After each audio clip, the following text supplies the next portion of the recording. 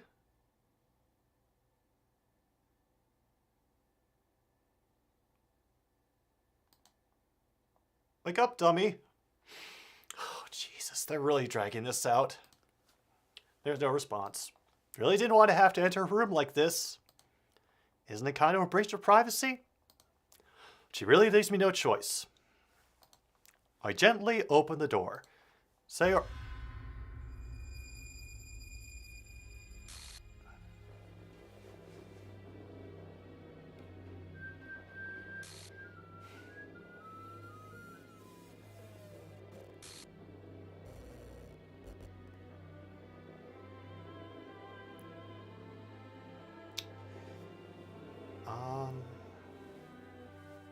Yeah, just a minute. I'm taking that off the screen.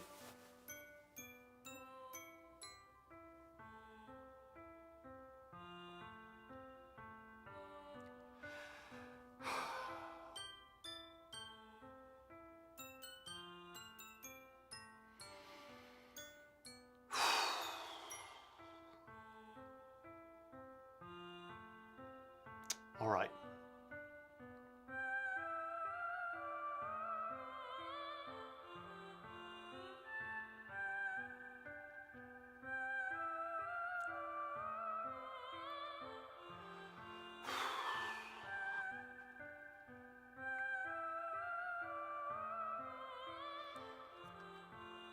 Okay.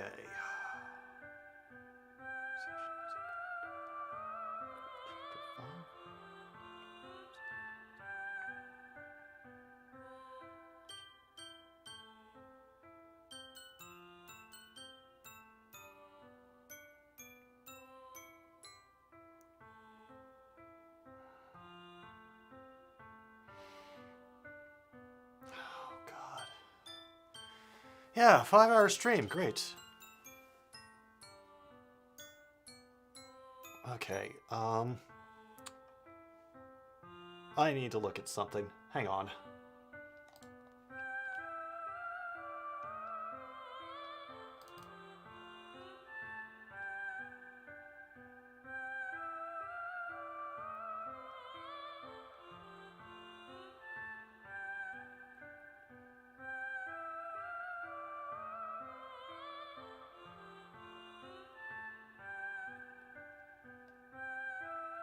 Oh, no.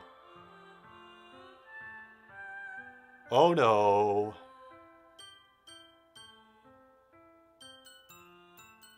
Okay. Um...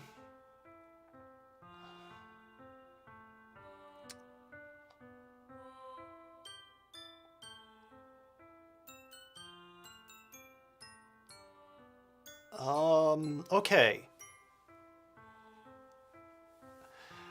All right, so, there's a thing in the background here about an exception occurred. It's like an error message, and it gave an actual file here, a traceback.txt. That's a text thing. Okay. And I just looked at this, and it's like some kind of error log, and after a whole bunch of things like lines of code, files being mentioned, and all this, call in new content, then it goes to something called jump exception, which says, oh geez, I didn't break anything, did I? Hold on a sec, I can probably fix this, I think. Actually, you know what? This would probably be a lot easier if I just deleted her. She's the one who's making this so difficult. Ah ha ha. Well, here goes nothing.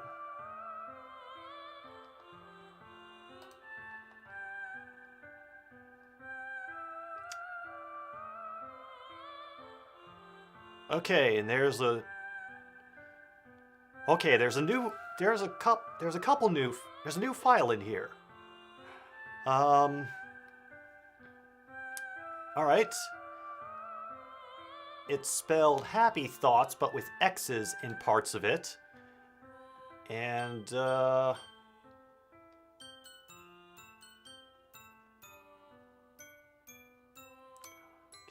please, please. Do not be anything weird. Nope, not showing that on screen. Yeah, it was just another, MS Paint recreation of the scene that I'm not putting on the screen right now. Okay, cool. Cool. Yeah.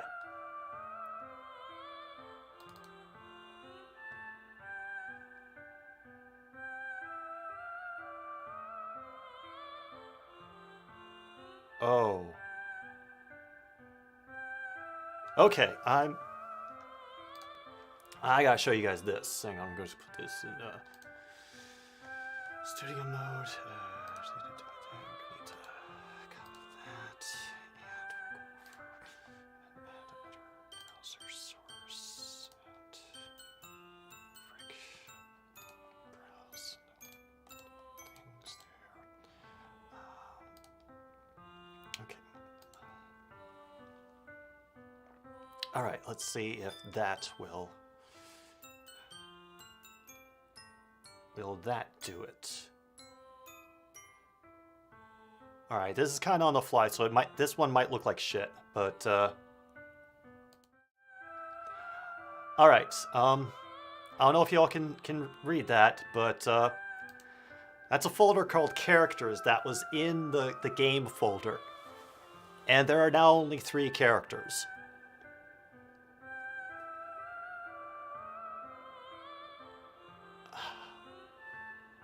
Damn. Wow, well done, game. Well fucking done. Oh, man. Oh, my God.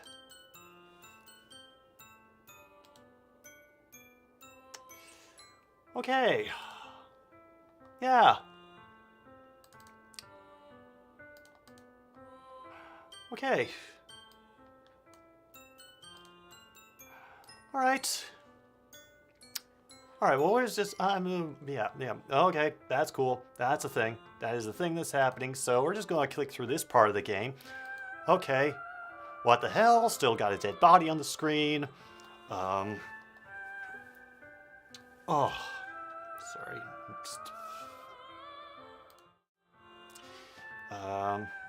The hell? What the hell? This a nightmare? Has to be. Isn't real. There's no way this can be real. Sayori wouldn't do this. Says you, buddy.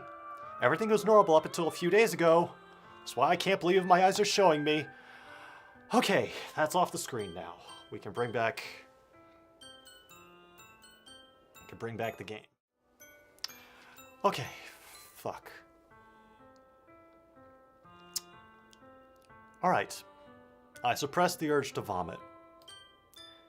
Just yesterday, I told Sayori I would be there for her. I told her I know what's best and that everything will be okay. Then why? Why would she do this? How could I be so helpless? What did I do wrong? Turning down her confession. That has to have been what pushed her over the edge.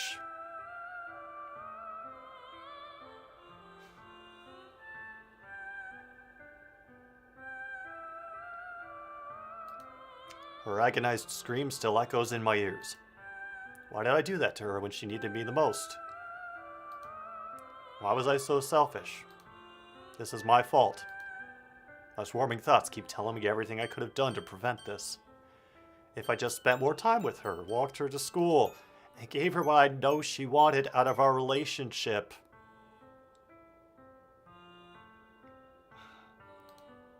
Then I could have prevented this. I know I could have prevented this. Screw the literature club. Screw the festival. I just lost my best friend. Someone I grew up with. She's gone forever now. Nothing I can do can bring her back. This isn't some game where I can reset and try something different. Yeah, subtle hint. I had only one chance and I wasn't careful enough. And now I'll carry this guilt with me until I die. Nothing in my life is worth more than hers. But I still couldn't do what she needed from me. Alright. No, we're gonna go save Sayori next, believe me. And now, I can never take it back. Never, never, never, never, never. Yep, got a bad ending. Okay, cool.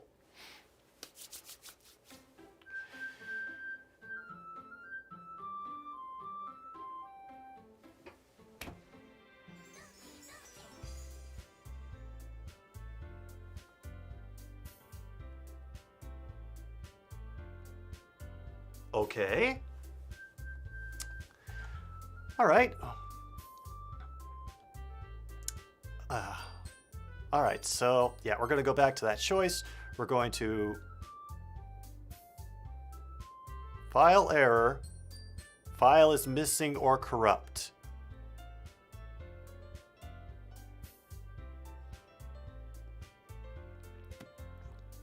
Okay. Save file is corrupt. Starting a new game.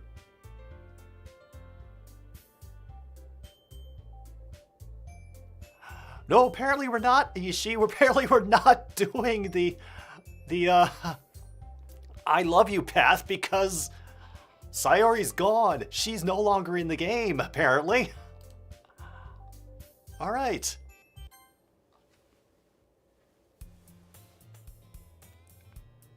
Oh. Okay. Yeah, annoying girl running toward me from the distance, waving her arms in the air like the Thomas Crown Affair. That girl is my neighbor and good friend since we were children. You know, the kind of friend you never see yourself making today, but it just kind of works out because you've known each other for so long. We used to walk to school together on days like this. Starting more around high school, she would sleep more and more frequently, and I would get tired of waiting up. But if she's going to chase after me like this, I almost feel better off running away. However, I just sigh and idle in front of the crosswalk and let catch up with me.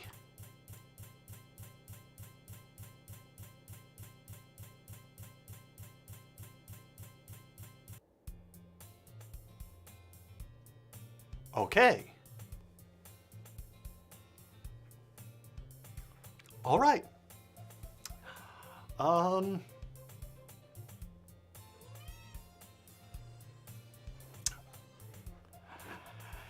It's an ordinary school day like any other. Here, Angie. Look, it's an ordinary school day. Sorry, we are having cat break. Oh no, Angie doesn't even want to be a part of this.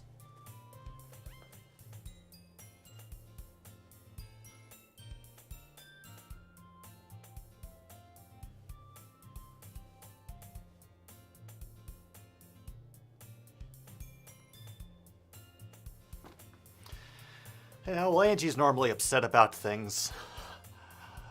Yeah, guys, I think I need a little bit of a break. If you don't mind. That's okay. I'm just going to take a short break, stretch my legs, you know, give myself a little bit of time to decompress. I encourage you all to do the same. And, wow. Okay. We'll be back.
feel my heart anymore.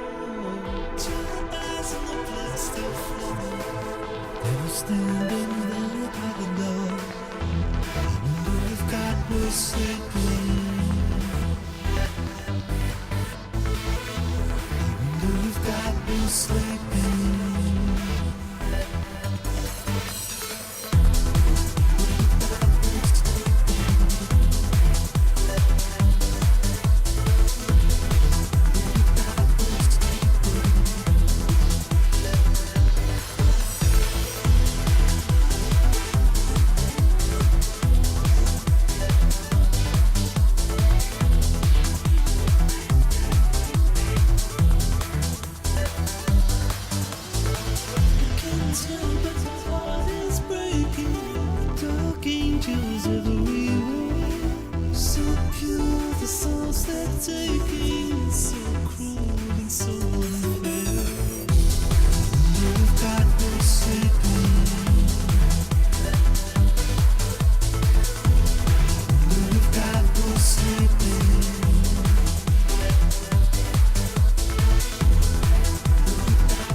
Okay.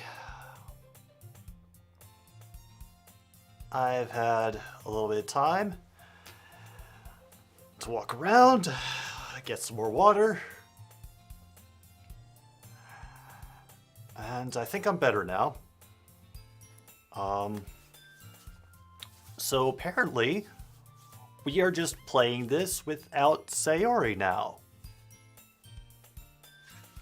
That's a thing. Yeah. Okay. It's an ordinary school day like any other. Mornings are usually the worst, being surrounded by couples and friend groups walking to school together. Meanwhile, I've always walked to school alone. I always tell myself it's about time I meet some girls or something like that. Yeah, he'd walk to school alone. Game's rewritten her out of the plot. But I have no motivation to join any clubs. Perfectly content on just getting by the average while spending my free time on games and anime. There's always the anime club, but it's not like there would be any girls in it anyway. Wow. Yeah. No girls like anime. Whew. School days as ordinary as ever. Over before I know it. Thanks for the help, Dasuki. I'm new to this whole streaming games thing, and yeah.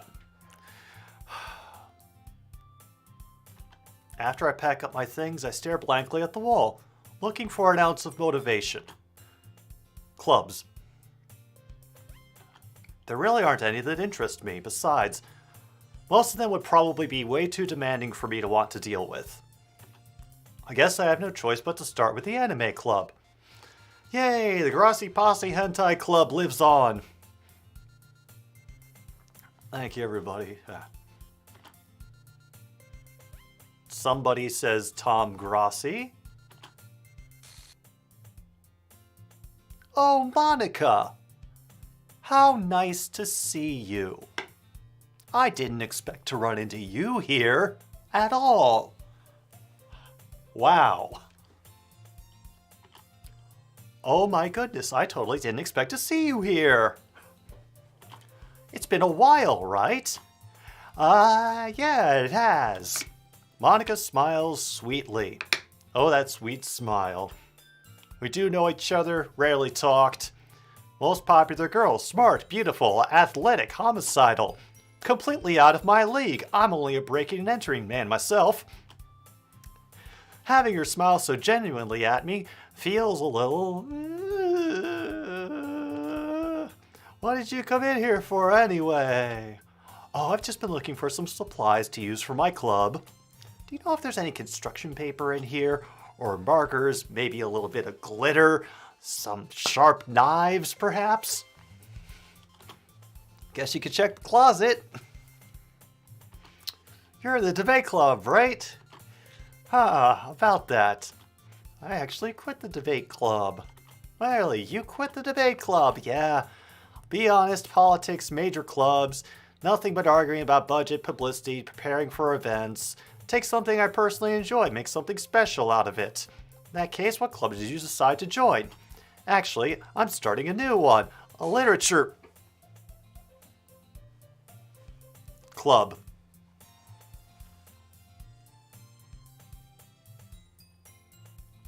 Not helping me, game. Not helping me.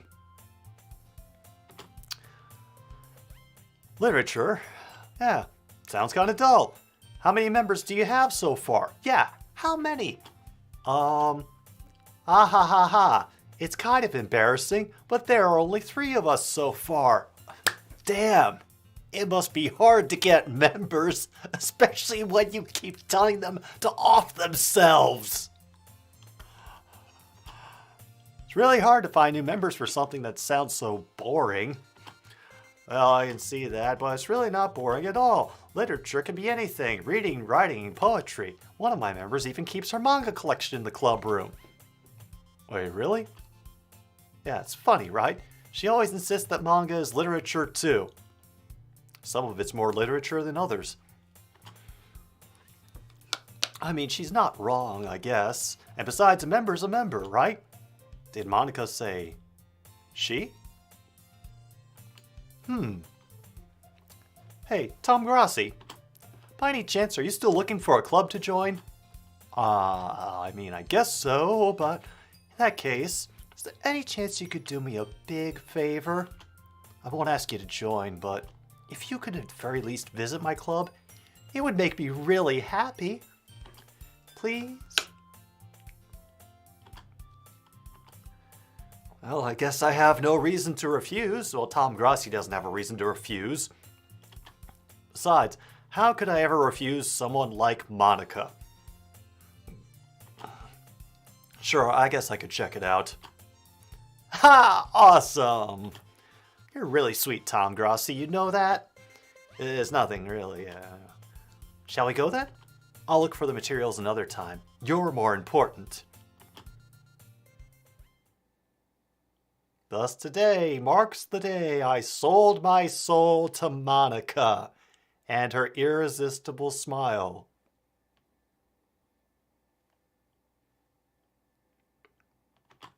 Yay!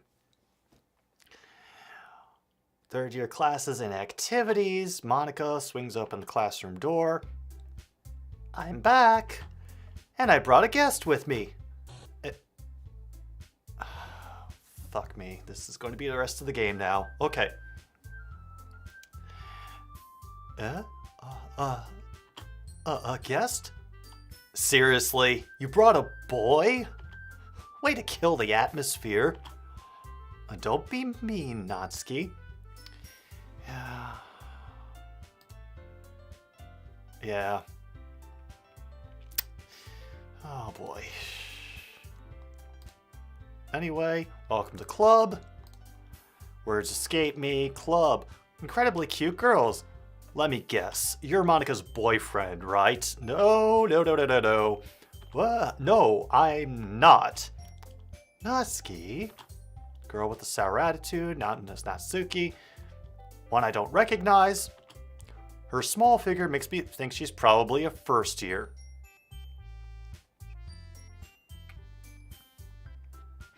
Yeah, no, we still got 3 alive, Link. We're probably going to be changing that as this goes on. Anyway, this is Natsuki, energetic as usual, and this is Yuri, the vice president. You inherit that title from anybody, Yuri?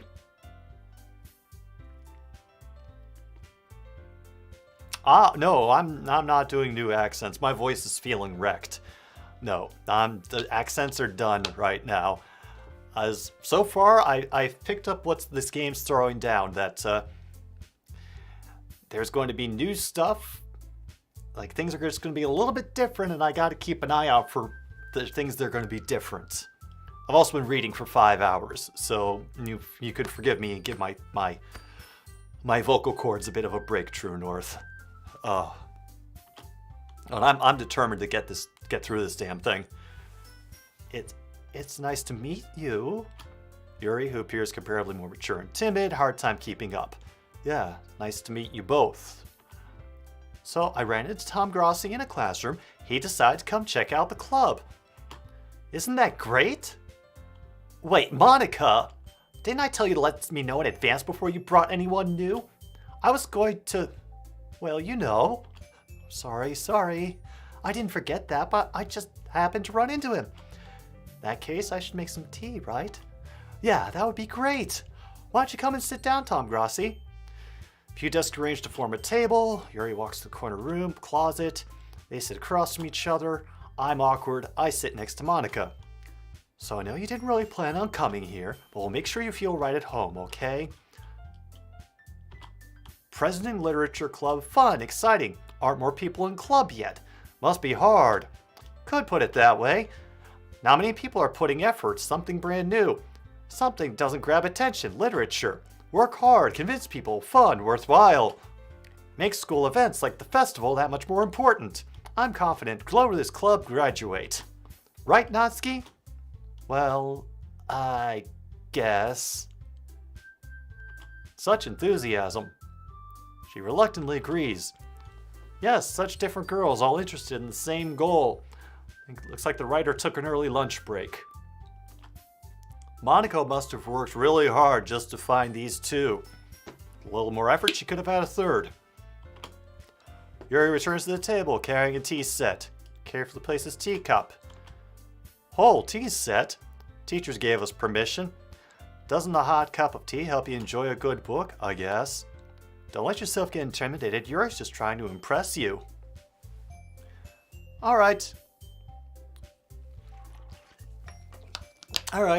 I understand, Ishii and Luke. If you decide to come back, I will be gladly to welcome you. That's not. Yeah, Bacon Man, shit's happened since then. Apparently, we can just delete characters from this game. Cool. Yeah, no. One of the... Monica right there on the right told one of the other characters to kill herself, and now she's no longer in the game, and everybody's pretending like she never existed. So yeah, we're good. We're good. We're really good, Bacon Man. We're doing real good. That's not insulted. Yuri looks away. You know, I believe. Tea and reading. Enjoy tea. I'm glad. Smiles. All right. Enjoy it, Bacon Man. So, Tom Grossi, what kind of things do you like to read? Well, considering how little I've read. Manga. I mutter quietly to myself, half joking. Natsuki's head suddenly perks up. Wants to say something. Not much of a reader, I guess. That can change. What am I saying? Sad smile. What about you? Let's see. Rimming the teacup. Yeah, there's more rimming than I expected in this game. My favorites are usually novels, deep and complex fantasy worlds. Creativity, craftsmanship, amazing. Telling good story, forward world, impressive. Yuri goes on, clearly passionate about her reading.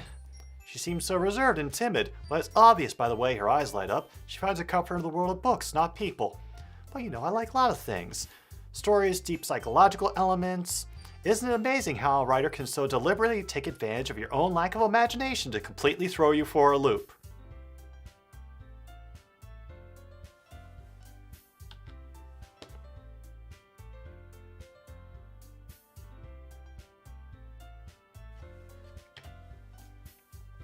Oh, thanks for sticking around, Holly.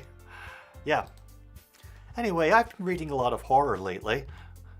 I read a horror book once. Grasping, minimal level. At this rate, rock.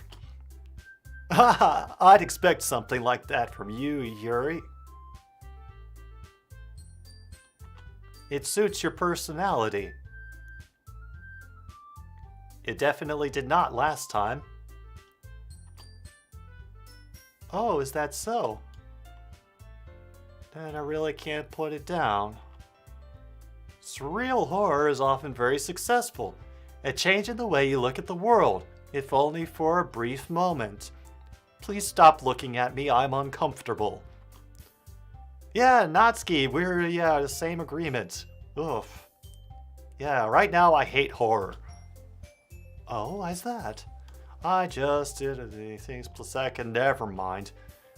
Okay, cute things. Left a piece of scrap paper, and it looks like you're working on a poem. Don't just say it out loud, give that back. Fine, fine. Own poems? I guess sometimes. Why do you care? I think that's impressive. Why don't you share them sometime? No. Natsuki averts her eyes. Yeah, Luke would be enjoying this if he was still here. He wouldn't like them. Not a very confident writer yet. I understand. Sharing confidence. Truest form to oneself. You must be willing to open up to your readers, exposing your vulnerabilities and showing even the deepest reaches of your heart. Metaphor! Yep. Back, the continuing adventures of Tom Grossi. Yeah, this is an adventure, all right. We're already down one club member. Looks like we got to work our way through 3 more. Writing experience? Share some work, set example, feel comfortable. Same for Yuri. We all sit in silence for a moment. Hey, I just got an idea. Really? Huh? Let's go home and write a poem of our own, because we gotta shoehorn in this goddamn mechanic somehow. That way everyone is even.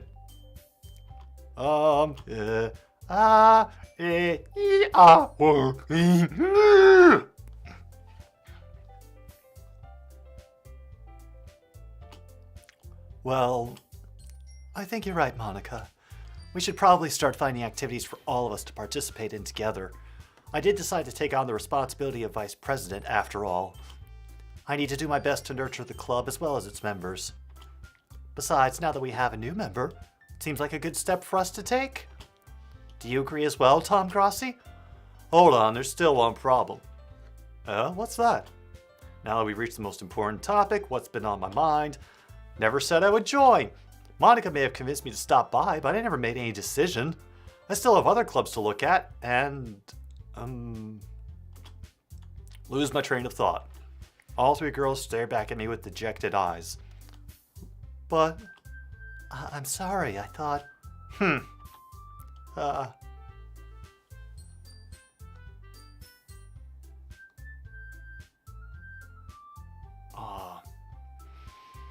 Yeah.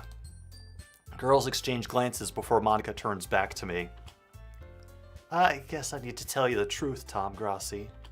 The thing is, we don't have enough members yet to form an official club. We need 4.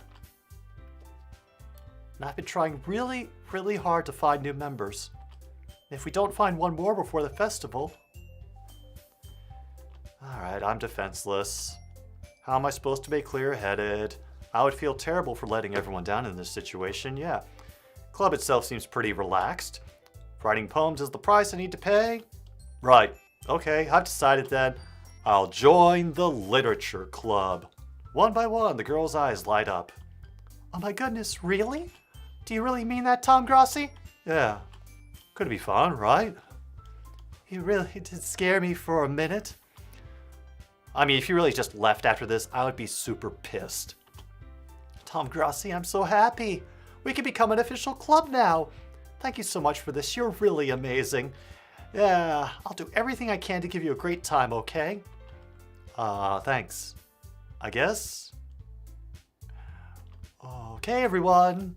I think with that, we can officially end today's meeting on a good note. Yeah. Good note. Write a poem. Then we'll share. I look forward to seeing how you express yourself, Tom Grossi. Yeah. Cannot really impress class star Monica. Already feel anxiety. Meanwhile, the girls continue to chit-chat as Yuri cleans up the tea set. Guess I'll be on my way then. Okay. I'll see you tomorrow then. I can't wait. Yeah. With that, I depart the club room, make my way home. The whole way, my mind wanders back and forth between the three girls. Natsuki, Yuri, and of course, Monica. Alright, welcome back, Ishii. Apparently we're now down to 3 girls. Yeah. We got the poem mechanic introduced to one of us. You need to make the most of the circumstances. Guess that starts with writing a poem tonight. Let's see. Since we're not doing Sayori route anymore, for obvious reasons, we've unlocked a special poem. I guess I should read it.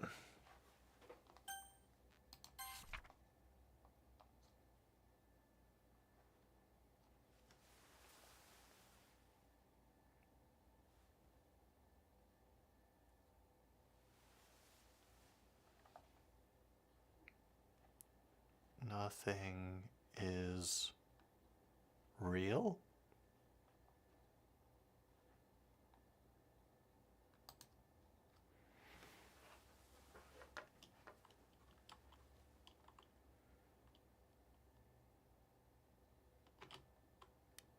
Okay. And Monica's still not an option. Oh.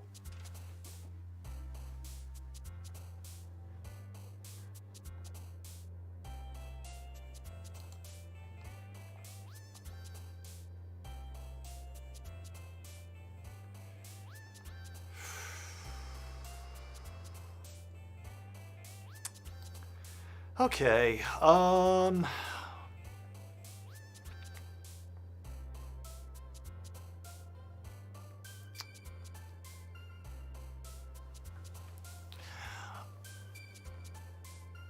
probably going to try to skip as much of the redundant dialogue as I can, but at least I'll get to see some new scenes, because we didn't do any with Natsuki and Yuri the last time we went through this, so I'm going to try to... Yeah. If you can't stick around, I understand. This is a long stream, so I don't know, maybe if you want to like watch this all over after it's all over, maybe it'll be better. Okay, sensation, press it. Screw it. Let's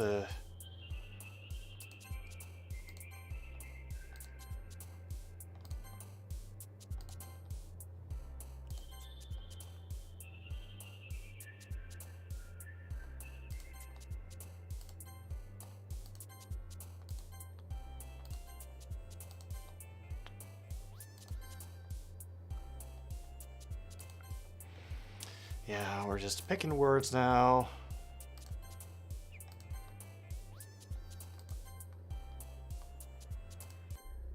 Shit. Okay. Okay. Okay. Okay, cool.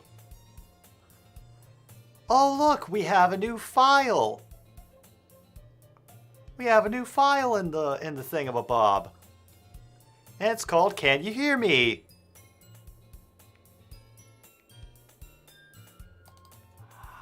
Oh looky. Well, I think we know who this is. There's a little devil inside all of us. Beneath their manufactured perceptions, their artificial reality is a writhing, twisted mess of dread, loathing, judgment, elitism, self-doubt, all thrashing to escape the feeble hold of their host, seeping through every little crevice they can find, into their willpower, starving them of all motivation and desire, into their stomach, forcing them to drown their guilt in comfort food, or into a newly opened gash in their skin.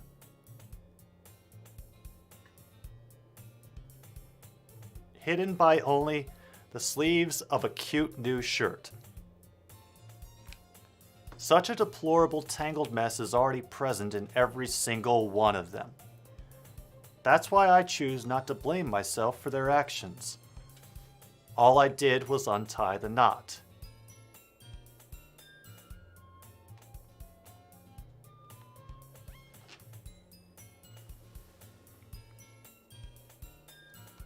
Oh, fuck me. They put that up in the game? And the whole screen is, the screen's being weird, and there's a dead girl in the back of the classroom, and we're getting, Okay, cool, that's a thing now. We have Cat, we have Comfort Cat. Hi again, Tom Grossi. Glad to see you didn't run away on us. Yeah, don't worry. Might be a little strange. Oh, it's in the background. Look above her trailing hair on the back wall, Holly. Yeah, a little strange for me. I keep my word. Well, I'm back at the literature club. Yeah.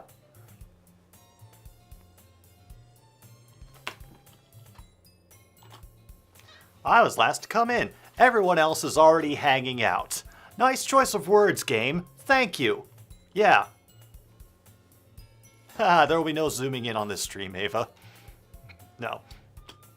And Yuri's glitching out. Thanks for keeping your promise, Tom Grossi. Sure, no thing. Hope that face thing works out pretty soon for you. Yeah. Overwhelming commitment. Yeah. Dive headfirst into literature when you're not accustomed to it, and now Natsuki's getting glitchy. I don't deserve any slack. Dragged here by Monica, yeah. I don't know if you plan to just come here and hang out or what. Well, if you don't take it seriously, then you won't see the end of it. No, they have a thing on the. There's a big disclaimer at the beginning. Holly, that that nobody under the age of 13 should be playing this, but. Don't take it seriously, you won't see the end of it. Monica's in front of the text box. Great. Yeah.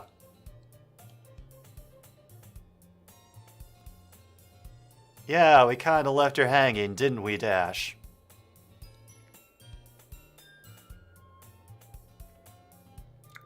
Yeah.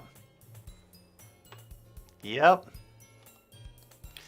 Okay, whoa, they are getting really close now. Monica, manga literature, swiftly defeated. Plops into receipt. I'm sorry, we'll make sure to put your comfort first. Yuri shoots Natsuki with a disappointed glance. Anyway, now that you're in the club and all, pick up a book. Well, I can't really say no. I'm in the club now. It only feels right for me to do something that if you ask. Wait. I didn't mean it like that. And the music is getting on my balls because it keeps getting higher and then back down again, and wow. That's really starting to tweak me. I didn't mean it like that. Ooh, if you don't really want to, forget I said anything. Not that. I want to try and be a part of this club, so even if I don't read often, I'm happy to pick up a book. Are you sure? God. Felt like Vice President Doll, I should help you get started on something you might like. Yes, she reaches in, pulls out a book. Didn't want you to feel left out. Picked up a book I thought you might enjoy. Short read, keep your attention. Don't usually read? We could, discuss it if you wanted. This is How Is This Girl Accidentally Being So Cute? Even picked out a book she thinks I'll like. Yeah, Yuri, thank you. Definitely gonna read this, totally. Yeah, read it at your own pace, thank you. I look forward to hearing what you think. Okay. Kick off scheduled activities? Doesn't seem to be the case. Yuri's face is already buried in a book. Can't help but notice her intense expression, like she was waiting for this chance. Meanwhile, Natsuki is rummaging around in the closet. Ugh. I hear Natsuki utter an exasperated sigh from within the closet. She seems to be annoyed by something. I approach her, in case she needs a hand. You looking for something? What, poster's gone? Oh. You looking for something in there? Fucking Monica! She never puts my stuff back in the right spot. What's the point in keeping your collection organized if someone else is just gonna mess it up? Natsuki slides a bunch of stacked books and boxes across the shelf. Manga. You read manga, right? Sometimes. Manga is one of those things where you can't admit you're really into it until you figure out where the other person stands. How did you know anyway? I heard you bring it up at some point. Besides, it's kind of written on your face. What's that supposed to mean? I see. There's a lone volume of manga amidst a stack of various books on the side of one of the shelves. Curious, I pull it out of the stack. There it is! Natsuki snatches it out of my hand. She then turns to a box of manga and slips the volume right into the middle of the rest. Ah, much better. Seeing a box set with one book missing is probably the most irritating sight in the world. I know that feel. I get a closer look at the box set she's admiring. Parfait Girls. It's a series I've never heard of in my life. That probably means it's either way out of my demographic or it's simply terrible. If you're gonna judge, you can go do it through the glass on that door. She points to the classroom door. Hey, I wasn't judging anything. I didn't even say anything. It was the tone of your voice. Well, I'll tell you one thing, Tom Grossi. Consider this a lesson straight from the literature. Don't judge a book. In fact, Natsuki pulls out the first volume of Parfait Girls from the box. I'm going to show you exactly why. Yeah, we getting some glitches up in this piece. She shoves the book right into my hands. Ah. I stare at the cover.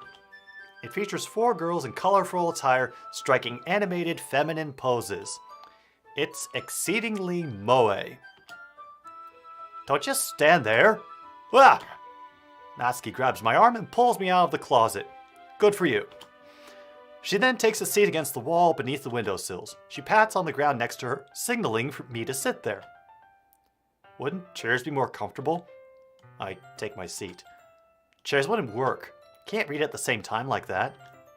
Oh, why is that? I guess it's easier to be close together like this. Don't just say that! You'll make me feel weird about it.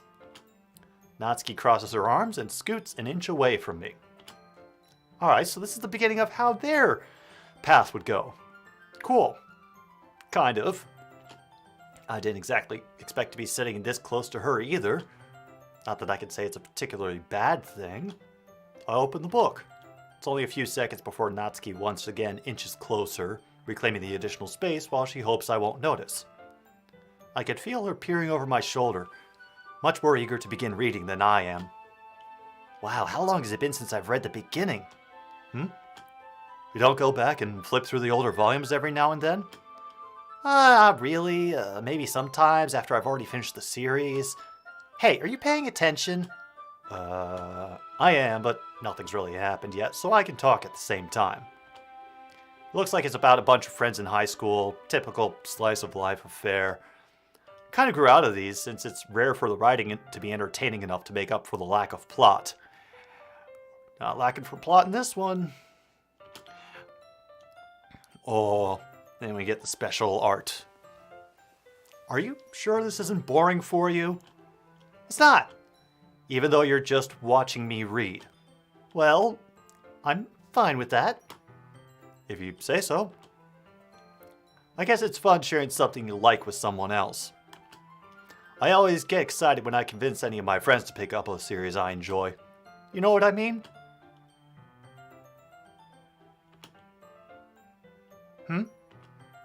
You don't?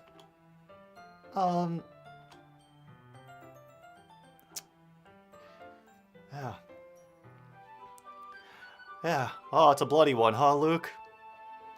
Don't worry, we're just gonna keep getting creepy over here. It's alright. That's not... Well, I wouldn't really know. What do you mean? Don't you share your manga with your friends? Could you not rub it in? Jeez. Uh-oh. Sorry. Like I could ever get my friends to read this. They just think manga is for kids. Can't even bring it up with them without them all being all like, you still haven't grown out of that yet? Makes me want to punch them in the face. Oh, I know those kinds of people. Honestly, it takes a lot of effort to find friends who don't judge, much less friends who are also into it. Yes, Angie is also here. I think she's trying to convince me to leave the room.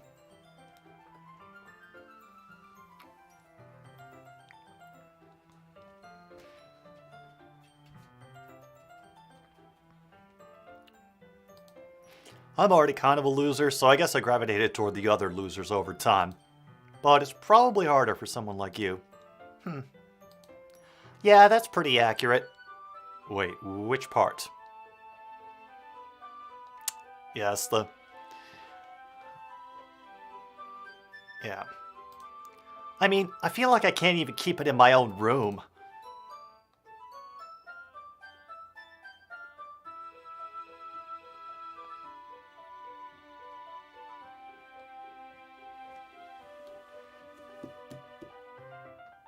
Yeah.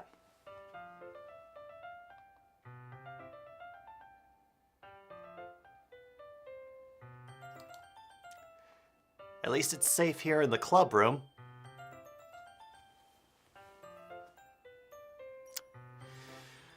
Okay, so we're learning everybody's secrets.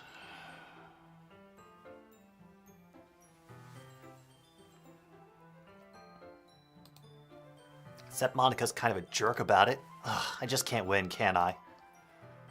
Well, it paid off in the end, didn't it? I mean, here I am reading it. Well, it's not like that solves any of my problems. Maybe. But at least you're enjoying yourself, right? So?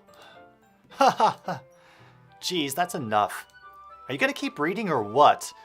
Oh, Holly, like the first half of this game was just absolutely like wonderful and lights, and yeah, it was like there were like sex metaphors and like lots of unchecked horniness abound, and now, oh boy.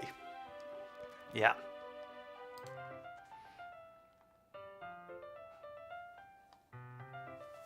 Yeah. Yeah.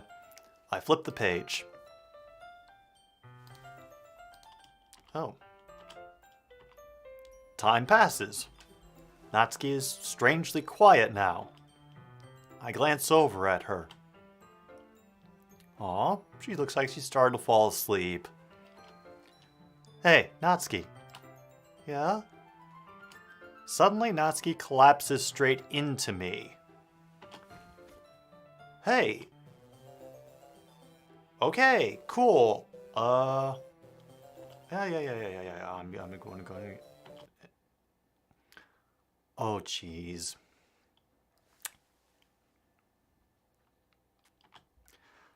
Natsuki, are you okay?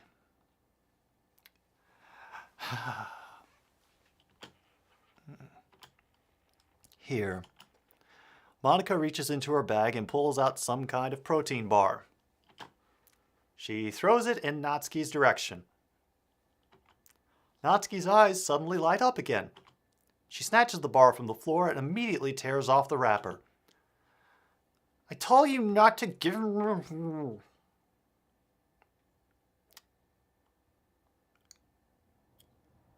I don't know.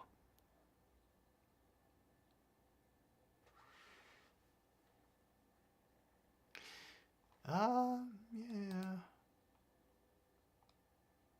Maybe she's diabetic. Maybe that's it. Bow your head with great respect, then genuflect. She doesn't even finish her sentence before stuffing it into her mouth. Don't worry, Tom Grossi. She's fine. Just happens every now and then. That's why I always keep a snack in my bag for her. Anyway, why don't we all share poems now? Welcome back, geezer. Yeah, magical words, yeah. Oh, Monica, what do you have to share with us? I should start with Monica. Yeah, if I can skip. Hi, Tom Grossi. Having a good time so far? Oh, totally, yeah. Good, glad to hear it. By the way, since you're new and everything, if you ever have any suggestions for the club, like new activities or things we can do better, I'm always listening. Yeah. No, we're not in horny jail anymore, Luke. We are far from horny jail. I think we are on the exact opposite side of the world from horny jail at this point. Oh boy. Oh boy. Yeah.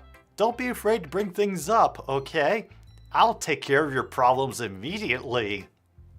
Alright, I'll keep that in mind. Of course, I'll be afraid to bring things up because you're always listening, yeah. Much better going with the flow until I'm more settled in. Anyway, want to share your poem with me? It's kind of embarrassing, but I guess I have to. Ha ha ha ha ha ha! Don't worry, Tom Grossi. We're all a little embarrassed today, you know. That sort of barrier we'll all learn to get past soon. Yeah, it's true. Hand Monica my poem. I like it, Tom Grossi. Really? It's a lot cuter than I expected. Ha ha ha. Oh, jeez. Oh, no. Kind of makes me think of something Natsuki would write. And she's a good writer, too. So take that as a compliment. Ha ha ha. If you say so. Yep. If you're interested in Natsuki, then always keep a snack on you.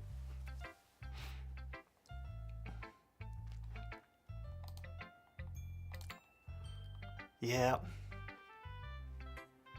Absolutely. She'll cling to you like a puppy. Ah ha ha ha ha ha ha. Natsuki's dad doesn't give her lunch money or leave her any food in the house, so she's in a fussy mood pretty often. But sometimes she just loses all of her strength and shuts down. Like earlier. This is just a guess, but I think she's so small because her malnutrition is interfering with her adolescent growth. But hey, some guys are into petite girls too, you know?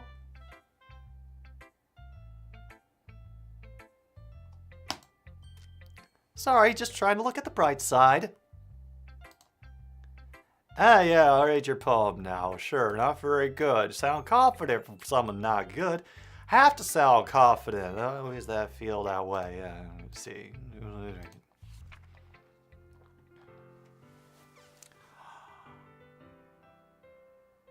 Hole in wall. But he wasn't looking at me. Confused, I frantically glanced my surroundings. But my burned eyes can no longer see color. Are there others in this room? Are they talking? Or are they simply poems on flat sheets of paper? The sound of frantic scrawling playing tricks on my ears. The room begins to crinkle, closing in on me. The air I breathe dissipates before it reaches my lungs. I panic. There must be a way out. It's right there. He's right there. Swallowing my fears, I brandish my pen. So, what do you think? Okay, good. We can skip this. Alright. Let's show it to Yuri next. We'll save Natsuki for last. We can skip. Oh. Good. Okay. We got through that. That was all the same. Natsuki. Oh? Okay, well, let's start with the things I don't like. First of all, Natsuki rereads my poem. Never mind, I don't feel like giving you my opinion. Huh? Then what's the point of sharing in the first place? I wrote this when I could have been doing other things. In fact, remember how I said I wanted to read your poems? That's what I had in mind when writing this. I want to help you feel comfortable enough to share yours. Like Monica said. Well, I would be more comfortable sharing my poem if yours was really bad. You're supposed to show me some dumb poem and make me go, ha, well, it's not that great, but let me show you what real literature looks like. And you went and ruined it. I hope you're happy.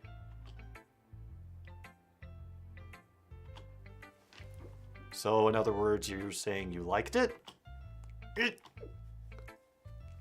Natsuki's retort gets caught in her throat. You're so... You don't understand anything, do you? I already told you that. You don't have to go announcing it to the world like you're all self-important. Pretty sure you never actually said that. I say mostly to myself. Natsuki must really hate me or something. I can't figure out if it's a win or a loss that she liked the poem. In any case, you still need to show me yours, right? Fine, I guess. Only because Monica will make me if I don't. Still, eagles can fly? People can try, but that's about it. Alright, we could skip. And phew, we're here now. And Angie is back just to bring a calming influence into this nonsense.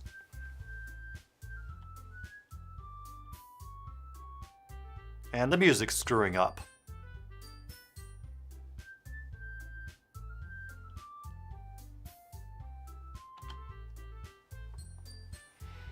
I glanced around the room, a little more stressful. Everyone's judging me, even if they're just being nice. Literature club, after all. I sigh.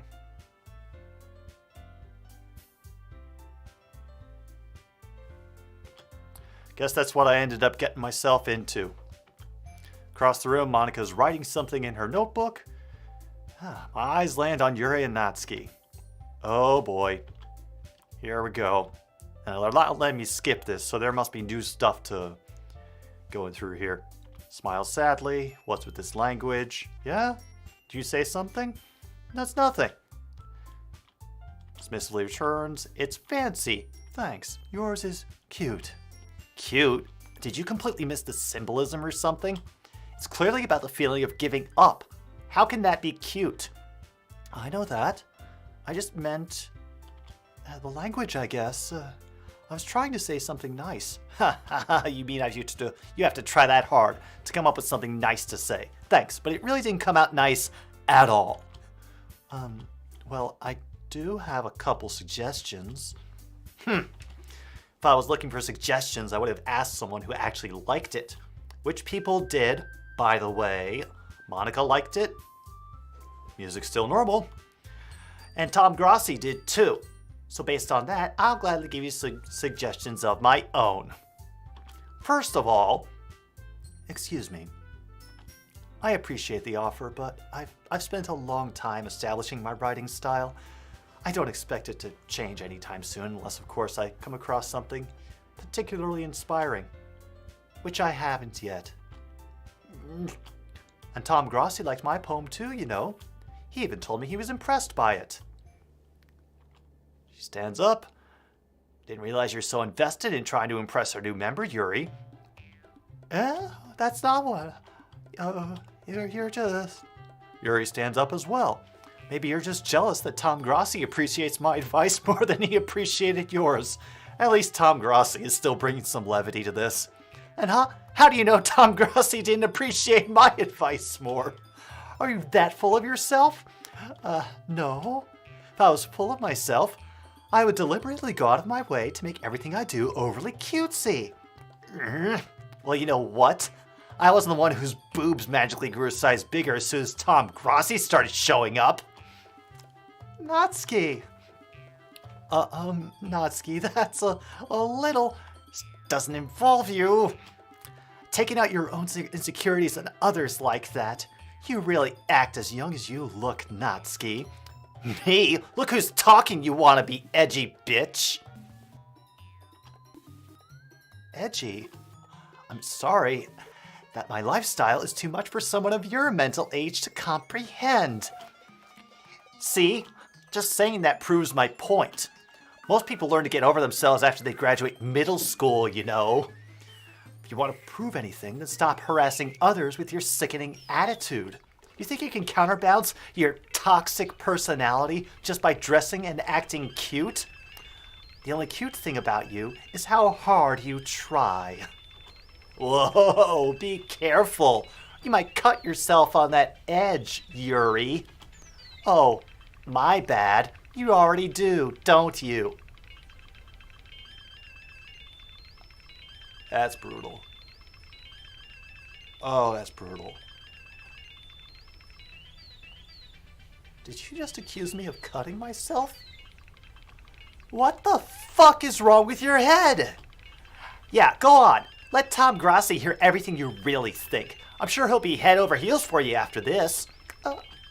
Suddenly Yuri turns toward me. She just noticed. Tom Grassi. She's just trying to make me look bad. That's not true. She started it. Okay. How'd I get dragged? Then they'll think it's okay. Yeah, great. Cool. Fine. Natsuki?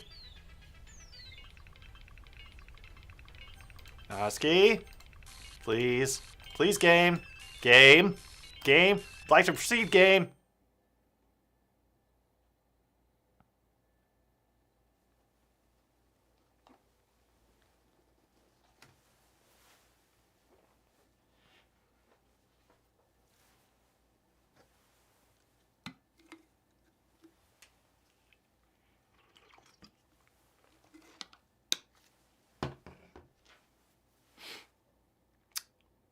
Monica?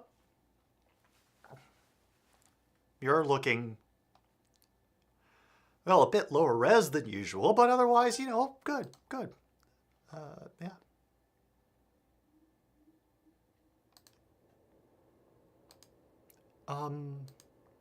Hey, Tom Grassi. Why don't we step outside for a little bit? Okay? Sorry about that. They really shouldn't have tried to get you involved. It's probably better for us to stay out of this. We'll go back inside once they're done yelling. Some president I am, right? I can't even confront my own club members properly. I just wish I was able to be a little more assertive sometimes. But I never have it in me to put my foot down against others. You understand, right? Yeah, totally. Anyway, if this makes you want to spend less time with the others, then that's fine. I'd be happy to spend time with you instead. Yeah, bet you would. Suddenly Natsuki runs out of the classroom. Oh, she's crying. She's crying and she's gone. Oh dear. Well, it looks like they're done.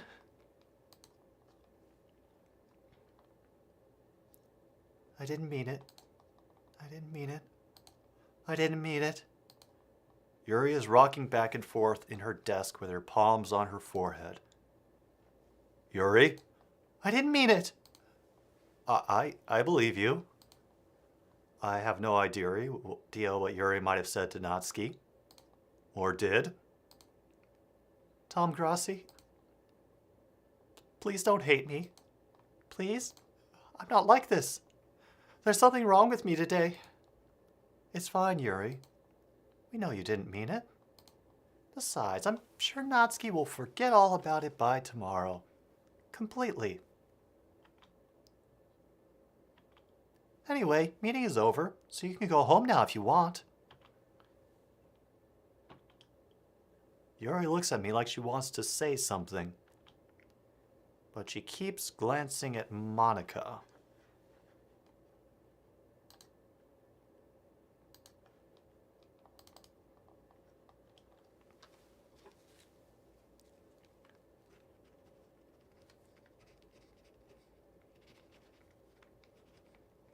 Don't mind me. Just making notes.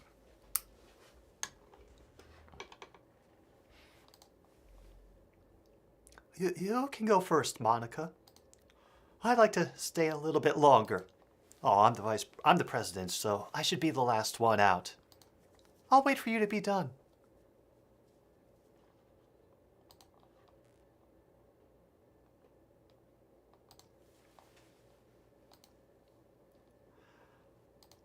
Well, I'm vice president, so please let me take that responsibility today.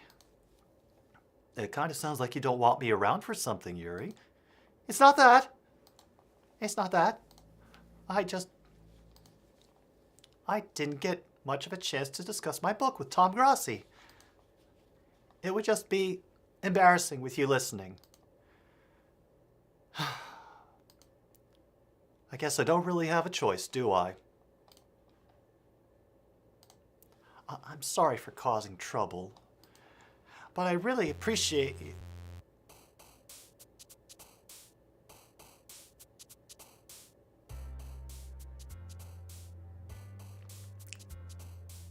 Okay, let's just...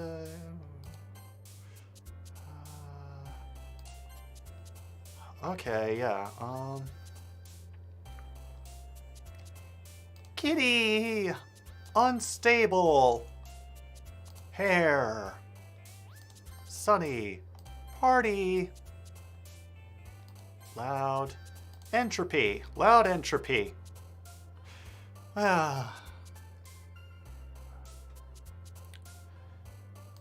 Explode!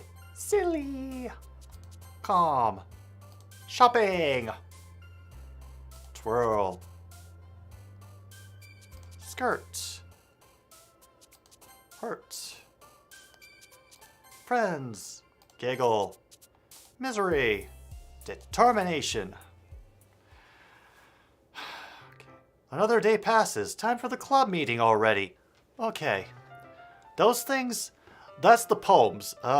In the first half of the game, Ishii, you would pick the words that you think would apply, that each of the girls would like the most. So, like Yuri would get all like the SAT level words, Natsuki would get the cute words, and Sayuri, bless her heart, would get the more simple basic words. Hey, club meeting already. Yeah, I'm definitely more comfortable. Welcome back, Tom Grossi. You're not glitching. Your face is where your face is. Good to know. Sig and wonderful. Hi, Yuri. I'm not sure if it's me or Yuri's expression, but the weight of yesterday's quarrel still hangs in the air a little. Yuri glances over her shoulder, looking around the room. Natsuki is reading manga at a desk. Surprisingly, Monica isn't here yet. Suddenly, Yuri takes my arm and pulls me to the corner of the room. About yesterday, I really need to apologize. Nothing like that has ever happened before, and something just came over me, I guess. I wasn't acting mentally sound. Please don't think we're usually like this. Not just me, but Natsuki as well. Yuri, I'm happy that you were considerate and apologized. You don't have to worry too much. Even though I've only been here a couple days, I could tell something was off yesterday. Maybe we were just a little extra sensitive because it was our first time sharing poems. But whatever it was, it didn't make me think any less of you. I had already decided there's no way you could be a bad person. And now that you're apologizing, I know you really didn't mean it. Tom Grossi, don't say those kinds of things so frankly. They make me a little too happy. I'm really glad that you're such an understanding person. And I'm really glad you joined this club. Everything is a little bit brighter with you around. Sorry, what am I saying right now? Hey, have you guys seen Monica? No, I haven't. I was also kind of wondering where she was. Man. Yuri, I'm guessing you haven't either? Yuri is clearly taken aback by how calmly Natsuki is addressing her. No, I haven't. Geez, this isn't like her at all. I know it's stupid, but I can't help but worry a little bit.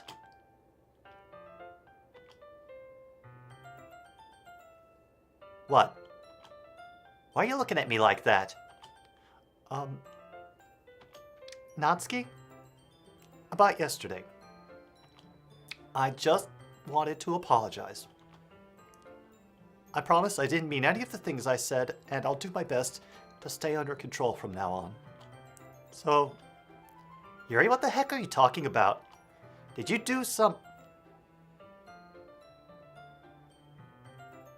Forget all about it. Forget all about it.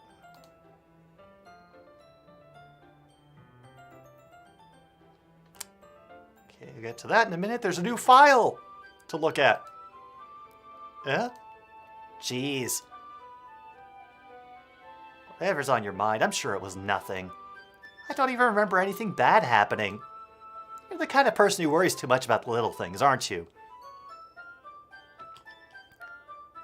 But I'll accept your apology anyway, if it helps you feel better about it. Besides, it's kind of nice to hear, since I was always afraid you secretly hated me or something. Yeah, I remember what happened last time a girl was later. Everybody started eating each other's cookies. No, not at all. I don't hate you. Ah, well, you're kind of weird, but I don't hate you either.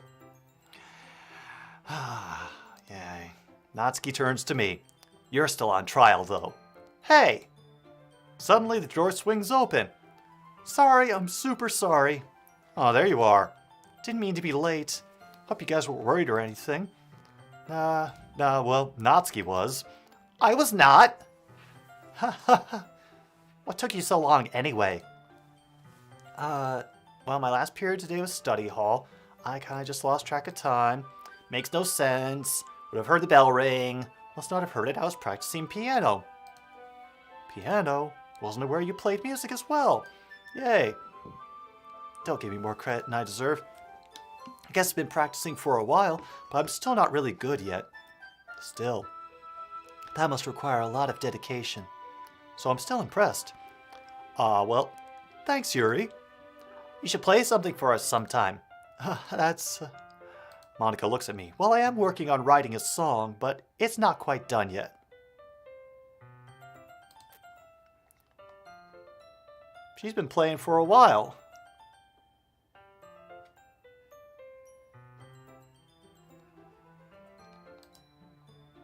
That sounds cool. I look forward to it. Is that so? In that case, I won't let you down, Tom Grossi. Yeah, she smiles sweetly. Yeah, I didn't mean any pressure or anything. Don't worry.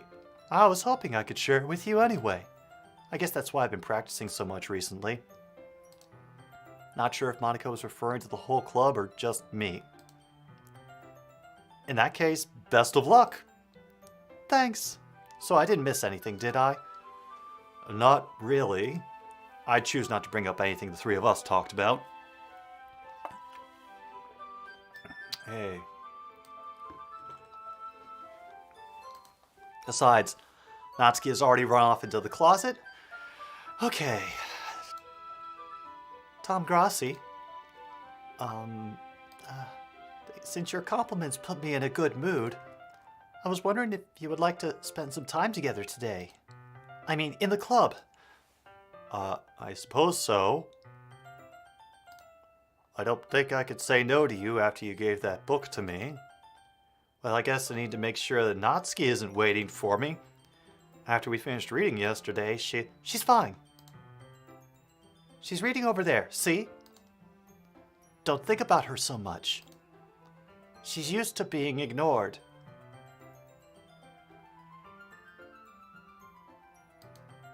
Come on, we're going over there.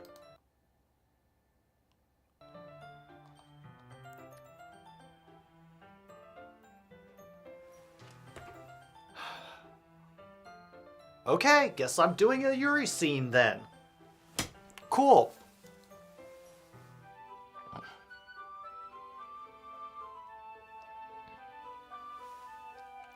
Alright. Alright. Alright, just for you, True North, I'll go back into Southern accent for this. What's the story about, anyway? Well, I look at the cover of the book. The book is titled Portrait of Markov. There's an ominous-looking eye symbol on the front cover. Yes. Everything is fine. Yuri is #1 waifu. Basically, it's about this religious camp that was turned into a human experiment prison. And the people trapped there have this trait that turns them into killing machines that lust for blood. But the facility gets even worse, and they start selectively breeding people by cutting off their limbs and affixing them to... Oh, that might be a little bit of a spoiler. Yeah, thanks for not spoiling. Yeah.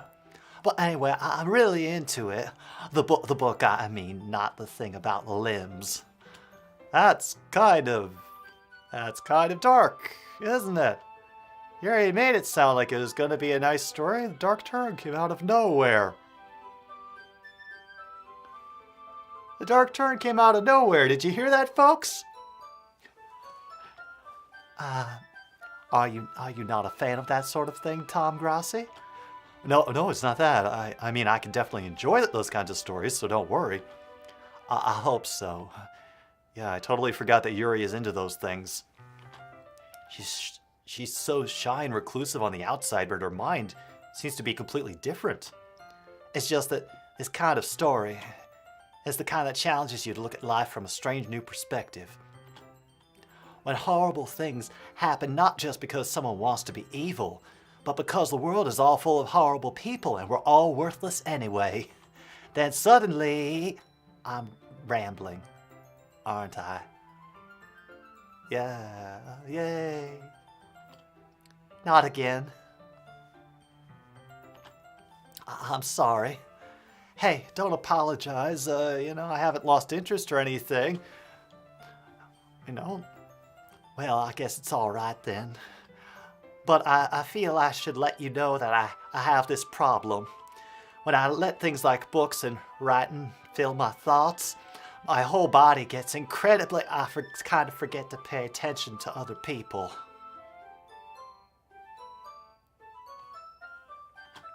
So I'm sorry if I end up saying something strange. And please stop me if I start talking too much. I really don't think you need to worry. That just means you're passionate about reading. Okay, Tom Grassi in the game is not noticing this shit.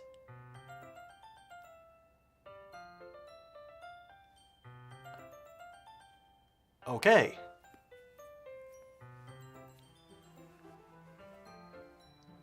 Because I think he would have been running the other way if someone was getting that outwardly horny with him.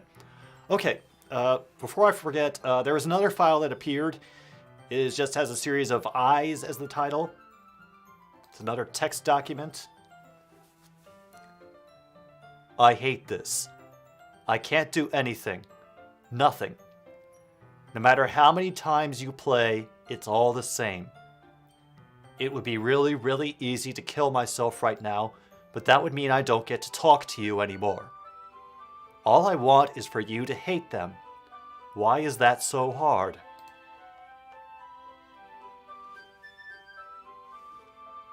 Yeah, in case you can't see it,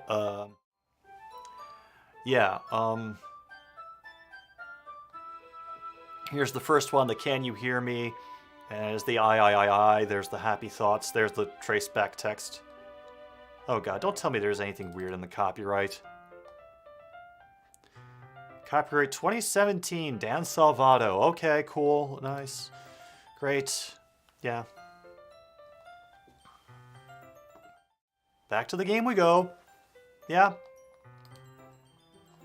Just means you're passionate about reading. Least I could do is listen. It's a literature club after all. Well, that's true. In fact, I might as well get started reading it, right? Okay. Yeah.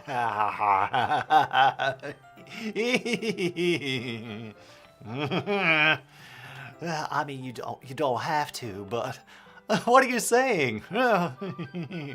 Yeah. Let me just get the book. I got a smile on my face because we're all having so much fun right now. Yeah. I quickly retrieved the book. I put it into my bag. All right, it's fine if I sit here, right? I slip into the seat next to Yuri's. No. Run, you stupid bastard. Yeah. Are you sure? You seem a little apprehensive. I'm sorry. It's not that I don't want you to. It's just something I'm not very used to. That is, reading in company with someone. I see. Well, just tell me if I end up distracting you or anything. All right.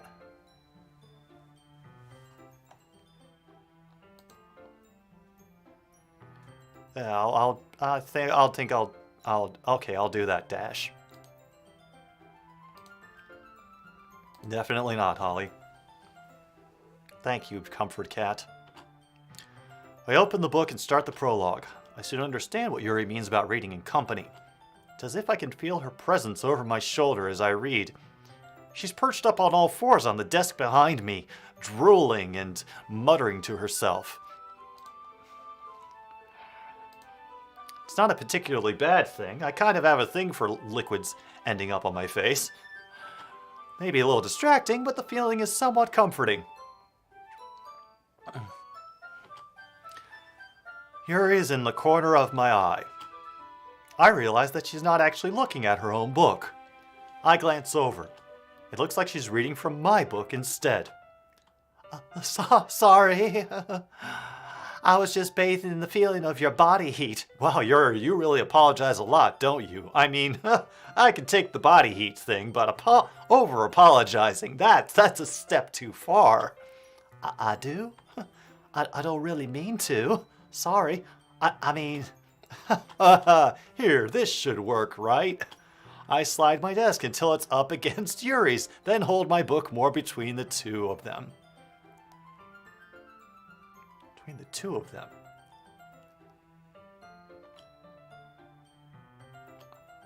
I suppose so. Yuri timidly closes her own copy. Once we each lean in a little bit, our shoulders are almost touching. Feels like my left arm is in the way, so instead I use my right hand to hold the book open. I guess that makes it kind of difficult to turn the page. 2 desks, 1 book. The new clip that your friends will show it to you when you really don't want to watch it. Okay, she takes her left arm, holds the left side of the book between her thumb and forefinger. I do the same thing with my right arm on the right side of the book.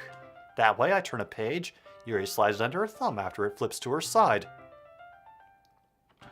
But in holding it like this, we're huddled even closer together than before. It's actually kind of distracting me. It's as if I could feel the warmth of Yuri's face, and she's in the corner of my vision. Are you ready? To turn the page. Sorry. I think I got a bit distracted for a second. I glance over at Yuri's face again, and our eyes meet. I don't know how I'll be able to keep up with her. That's okay. You're not used to reading, right?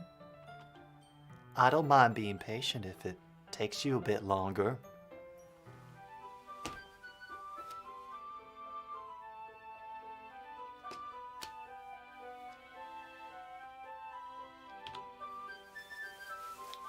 I don't mind being patient if it takes you a bit longer.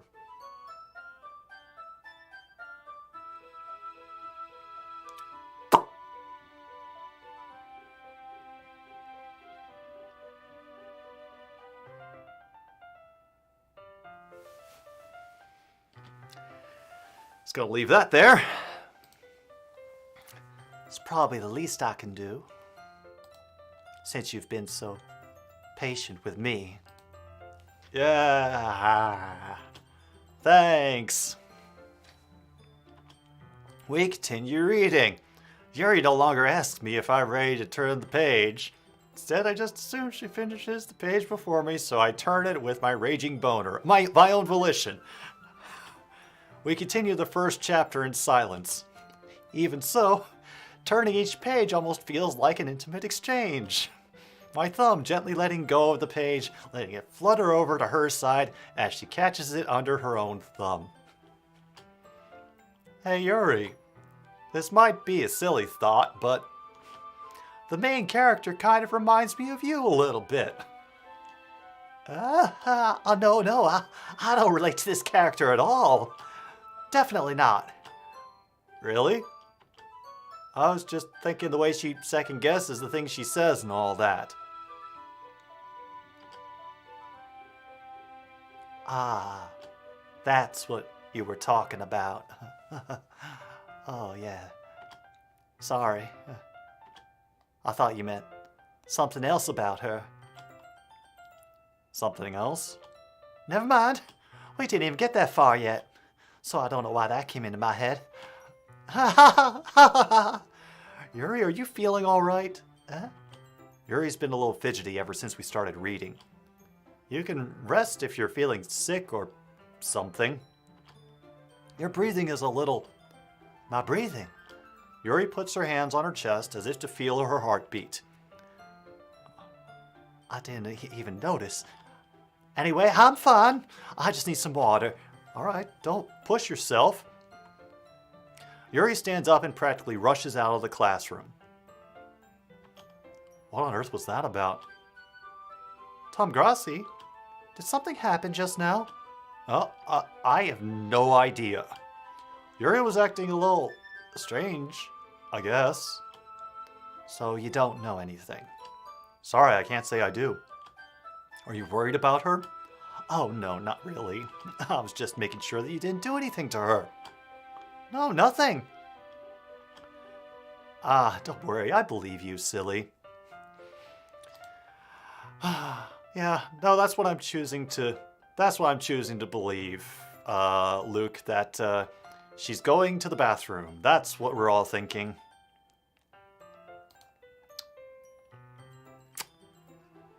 Yeah.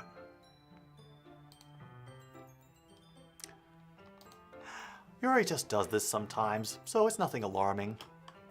All right, if you say so. Anyway, why don't we start with sharing our poems with each other? Shouldn't we wait for Yuri? Well, she might be a little while, so I just figured we'd get started without her. What's happening now?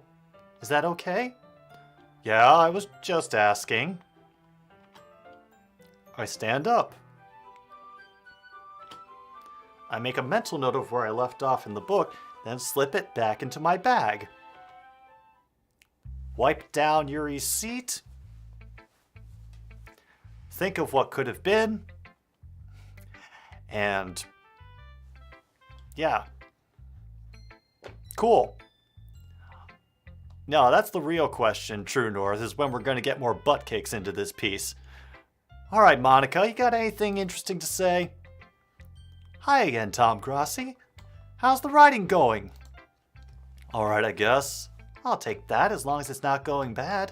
I'm happy that you're applying yourself. Maybe soon you'll come up with a masterpiece. I wouldn't count on that, no. Oh, you never know. Want to share what you wrote for today? Sure, here you go. I give my poem to Monica. All right. Great job, Tom Grassi. I was going ooh in my head while reading it. It's really metaphorical. I was not trying for Yuri. Why am I suddenly Yuri now? Not sure why, but I didn't expect you to go for something so deep. Guess I underestimated you. It's easiest for me to keep everyone's expectations low. That way it always counts when I put in some effort. That's not very fair. Well, I guess it worked anyway. You know that Yuri likes this kind of writing, right? Writing that's full of imagery and symbolism. Sometimes I feel like Yuri's mind is just totally detached from reality. I don't mean that like it's a bad thing, though. but sometimes I get the impression that she's just totally given up on people. She spends so much time in her own head that it's probably a much more interesting place for her. But that's why she gets so happy when you treat her with a lot of kindness. I don't think she's used to being indulged like that. She must be really starved for social interaction, so don't blame her for coming on a little strong. Okay. Yeah, belching, ruining the reading. Nice. Okay. Like earlier. I think if she gets too stimulated, she ends up withdrawing and looking for alone time. Suddenly the door opens. Yuri! Oh, I'm back. Did I miss anything? Not really. Well, we all started sharing our poems with each other. Yeah, Ava nails it right there. Already? Oh, I'm sorry for being late. Oh, no need to apologize.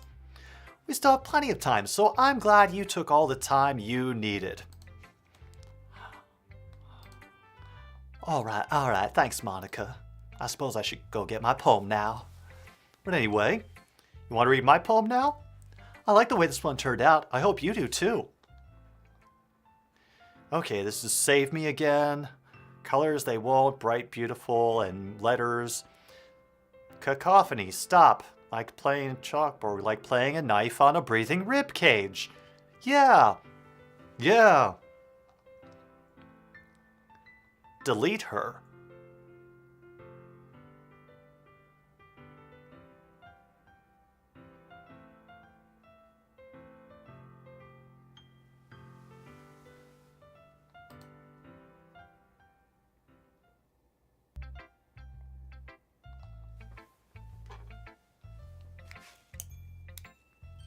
Everything's fine.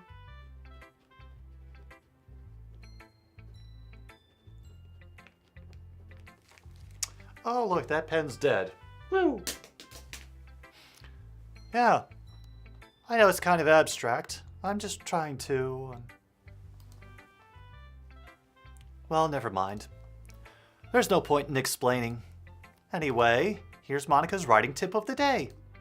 Sometimes you'll find yourself facing a difficult decision. When that happens, don't forget to save your game. Sure, I'll save my game. My saves are gone.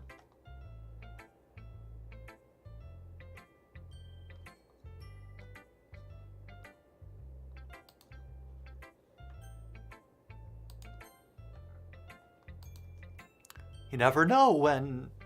Who am I talking to? Can you hear me? Tell me you can hear me. Anything?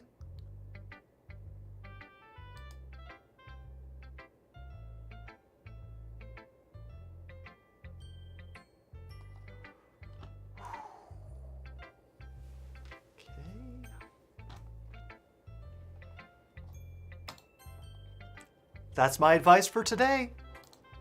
Thanks for listening. Cool. You know what, Natsuki? Please help us, Natsuki. Well, it's not terrible, but it's pretty disappointing after your last one. Then again, if this one was as good as your last one, I would be completely pissed. I was trying to do Natsuki route. Well, I guess I wanted to try something a little different this time. Fair enough, you're still new to this, so I wouldn't expect you to find your style right away. I mean, everyone in the club writes really differently from each other. Oh yeah. Maybe you'll find a little influence from all of us. For instance, I noticed that you were spending some time with Yuri today. Not that I care about who you spend your time with. After all, I was taught never to expect anything from anybody. So it's not like I was waiting for you or anything. Still, you should at least look over my poem. You'll probably be able to learn something from it. Oh good, and the poem's wrecked. Nice.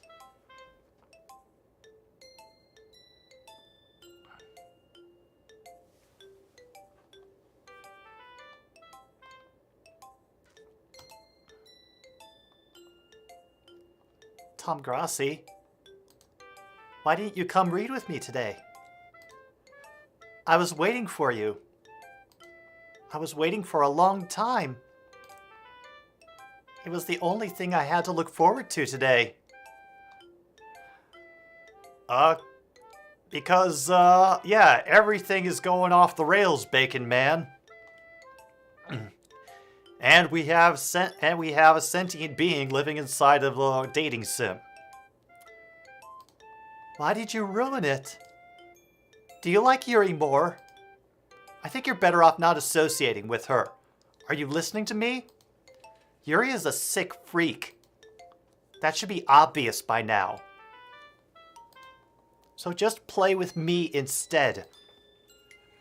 Okay? You don't hate me, Tom Grassi, do you? Do you hate me? Do you want to make me go home crying? Okay, there's the blood. No. The club is the only place I feel safe. Don't ruin that for me. Don't ruin it.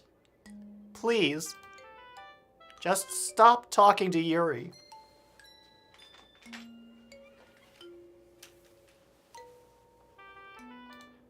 Play with me instead. It's all I have. Play with me. Play with me!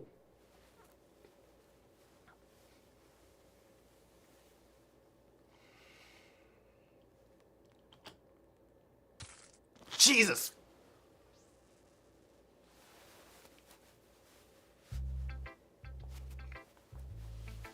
Oh, Comfort Cat left. Comfort Cat left. Yeah, Devil Prod, this is happening because now we're accidentally killing all the characters. And, yeah. One of them knows what the hell is really going on. Yeah, we're all good. We're all good. Yuri, hey, why don't you look at the poem now? Yes. Oh, I'm sure you've been ready for this. Hey, Andy, welcome back. You committed a great time. Wow. Oh, yeah. The first half of this was definitely something different that's what's going on now. I've been waiting for this. Let's see what you've written for today. Okay. Yuri smiles and takes a deep breath. I like just holding it. I mean, the poem turned out good.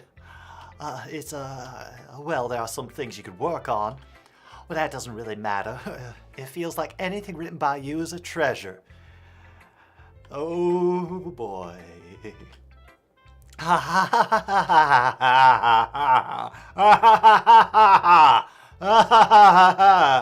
That came out a little awkward. Let's move on. Here's the poem I wrote. You don't have to like it or anything.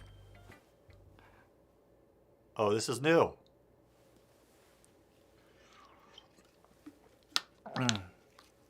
You know what? You know what? You get points for that, Holly. You get points. Nice job.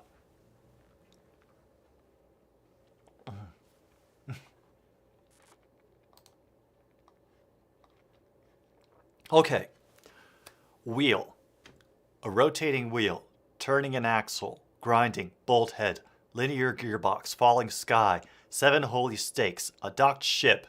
A portal to another world. A thin rope tied to a thick rope.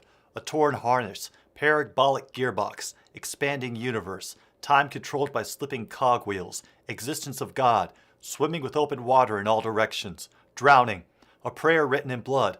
A prayer written in time-devouring snakes with human eyes. A thread connecting all living human eyes. A kaleidoscope of holy stakes. exponential gearbox, a sky of exploding stars, God disproving the existence of God, a wheel rotating in 6 dimensions, 40 gears and a ticking clock, a clock that ticks 1 second for every rotation of the planet, a clock that ticks 40 times every time it ticks every second time, a bolthead of holy stakes tied to the existence of a docked ship to another world, a kaleidoscope of blood written in clocks, a time-devouring prayer connecting a sky of 40 gears and open human eyes in all directions, breathing gearbox, breathing bolthead, breathing ship, breathing portal, breathing snakes, breathing God, breathing blood, breathing holy stakes, breathing human eyes, breathing time, breathing prayer, breathing sky, breathing wheel.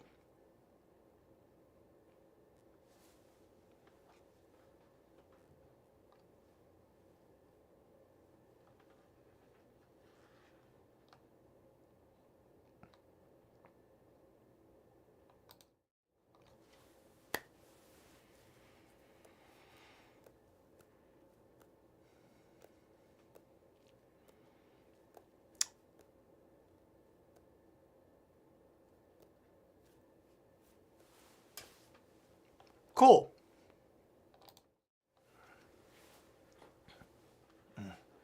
Yep. Yep. Ha ha ha ha ha. It doesn't really matter what it's about.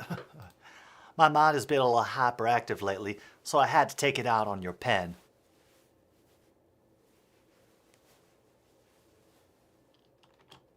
That is, a pen fell out of your backpack yesterday, so I took it home for safekeeping, and I just really like the way that it writes. So I wrote this poem with it. And now you're touching it.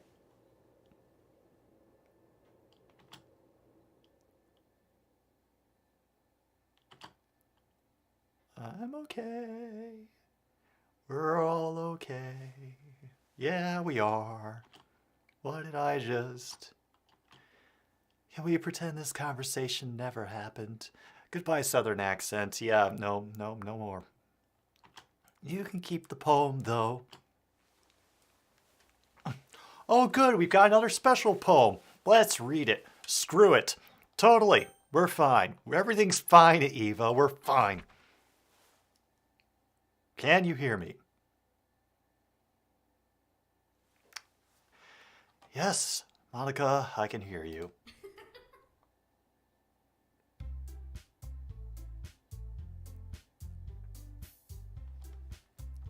Okay, everyone. We're all done reading each other's poems, right? Have something we need to go over today, so if everyone could come sit at the front of the room. Is this about the festival? Well, sort of. Oh, do we really have to do something for the festival? It's not like we could put anything together in just a few days. We'll just end up embarrassing ourselves instead of getting in new members. That's a concern of mine as well. I don't really do well with last-minute preparations.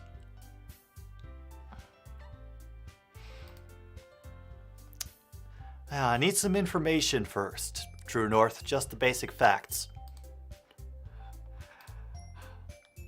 Don't worry so much. We're going to keep it simple, okay? Look, I know everyone's been a little more lively ever since Tom Grossi joined, and we've started with some club activities. But this isn't the time for us to become complacent. We still only have 4 members. You know, we wouldn't have that problem if you hadn't told one of them to go. Yeah. Yep.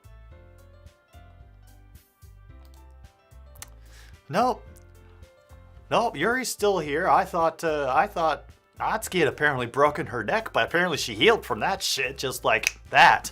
Cool. Yeah, we still have only 4 members. Hey, remember when we had 5? I do. Festival, what's so great about getting new members anyway?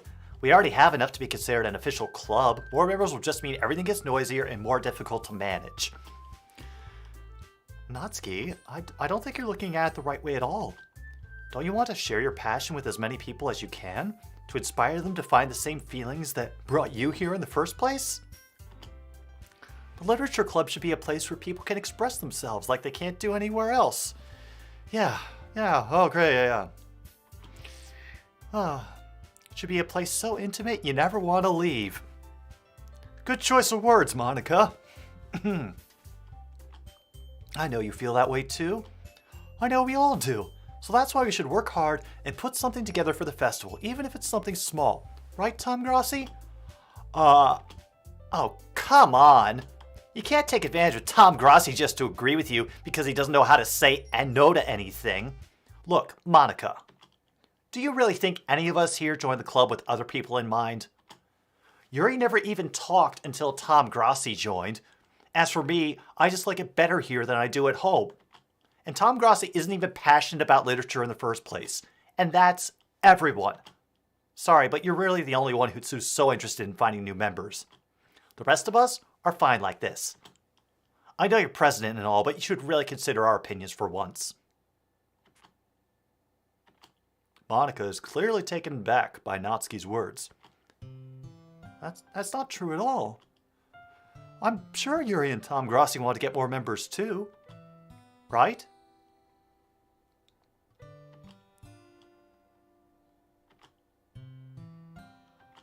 I don't know about Yuri, but I'm kind of indifferent. If I showed as much enthusiasm as Monica wanted, then I would probably be lying. Still, if it's up to me to rescue this situation... No. Natsuki's right, isn't she? This club. It's nothing more than a place for a few people to hang out. Why did I think that everyone saw it here the same way that I did? Well, that doesn't mean we're against getting new members or anything. Tom Grossi, why did you even join this club? What were you hoping to get out of it? Well...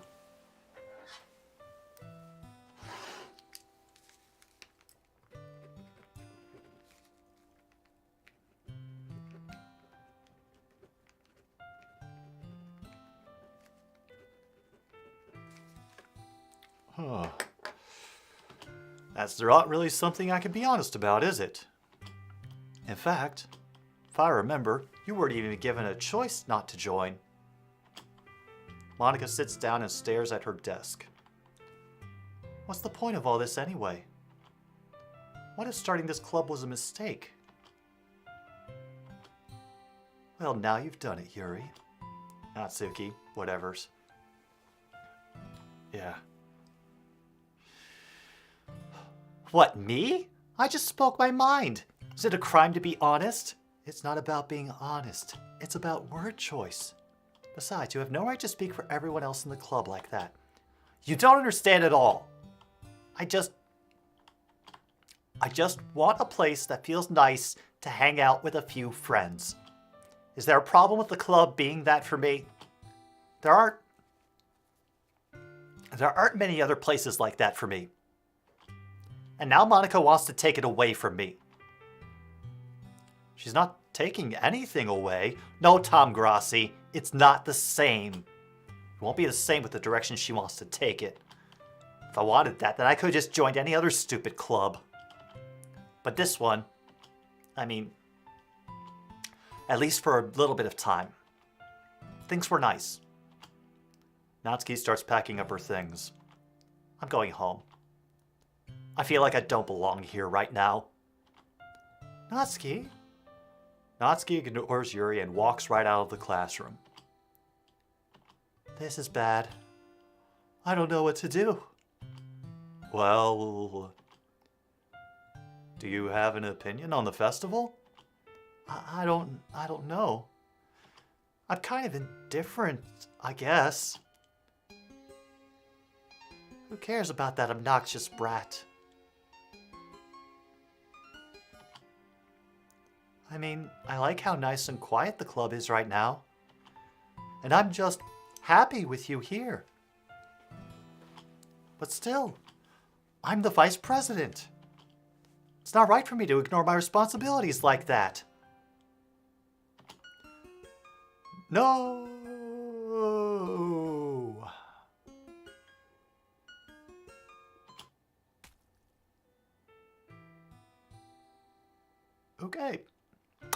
Yep.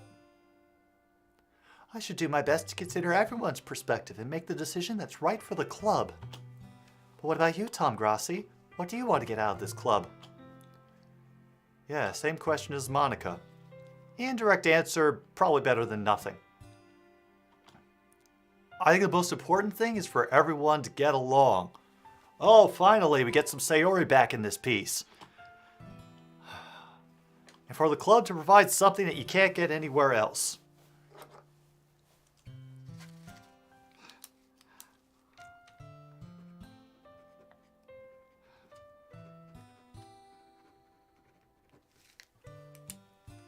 Yeah, she's fine. Everybody's fine. I don't think it's about how many members, but rather the quality of each member. That's what will end up making the literature club a special place. I see. I really agree with you. Each member contributes their own qualities in a special...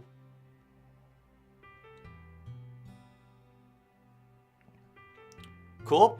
Special way. With each change in members, the identity of the club as a whole will change too. I don't think that's necessarily a bad thing. Y'all saw the crying blood, right? Yep, there it is.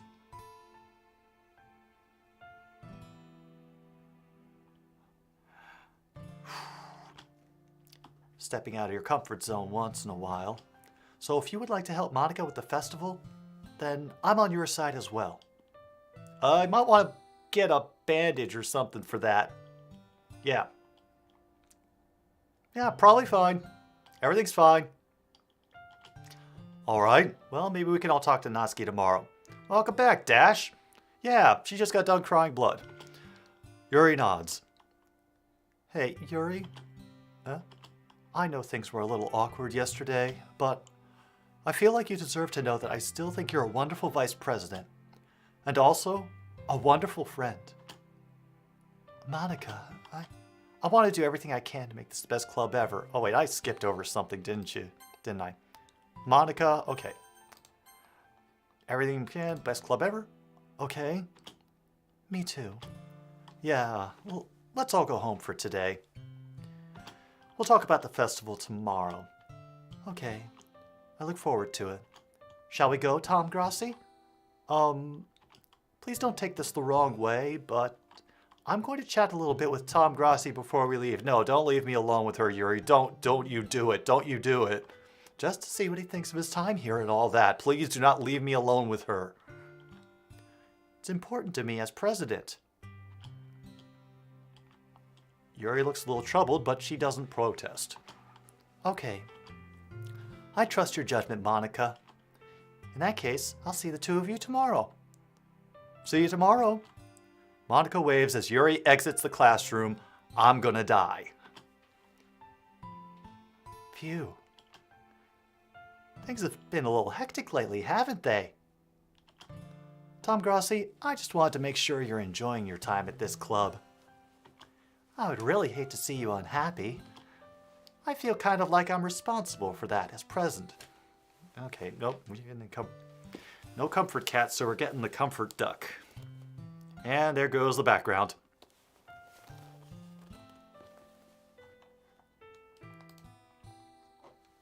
Yeah.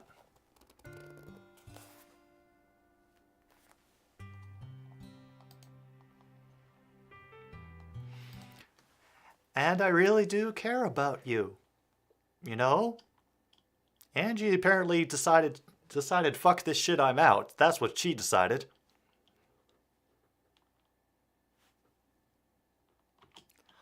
I don't like seeing the other girls give you a hard time. With how mean Natsuki is and everything. And Yuri being a little bit, you know. Sometimes it feels like you and I are the only real people here.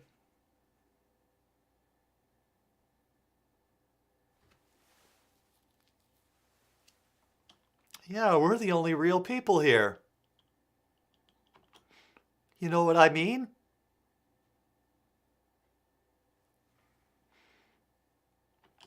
But it's weird, because in all the time you've been here, we've hardly gotten to spend any time together.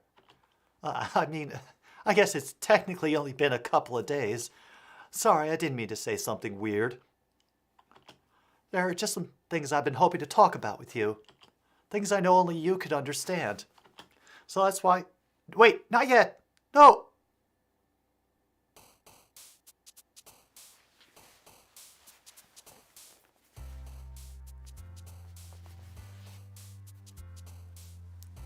Protect me, duck.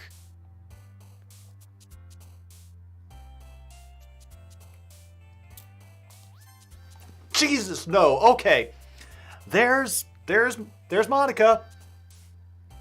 You all saw that. You all saw that. Okay. There's Monica. Okay. Cool. Cool. Cool. Great. Awesome.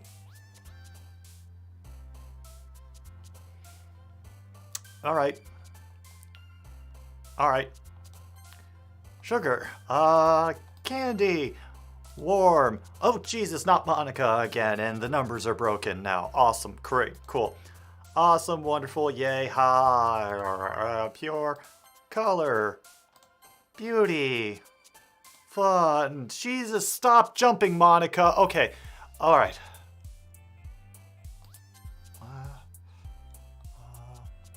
Sticky. Headphones. Fireflies. I want all the cute shit. Give me all the cute shit. No, wrath is not a feather. That could be a cute thing. Ribbon. Giggle. Cute. Kawaii. Okay. Hi, Tom Grossi. I've been waiting for you.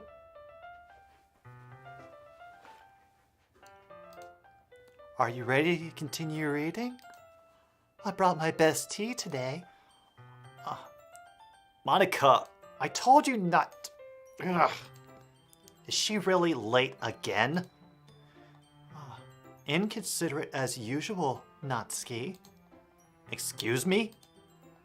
Must you always interrupt my conversations with your incessant yelling? What are you talking about? You say that like I do it on a regular basis or something. I just wasn't paying attention, okay? I'm sorry. Seriously, what's gotten into you lately? Look, I did some thinking about yesterday. I was a little more hostile than I meant to be. I guess I really felt threatened or something. But I know this is something we're doing together. Another new member wouldn't hurt, as long as they're cool. And I guess another girl would be nice this time. So, Natsuki, nobody cares.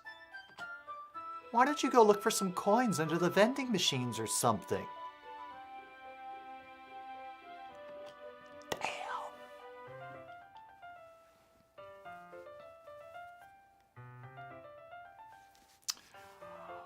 Oh, wow.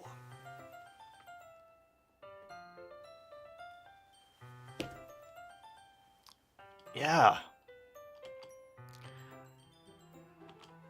Okay. Now we know how far where she had to go to get Natsuki to start crying. Jesus. Don't worry, I'll put in subtitles afterwards, True North. I'm not gonna do that. Oh man, you're the last one here again. Holy shit.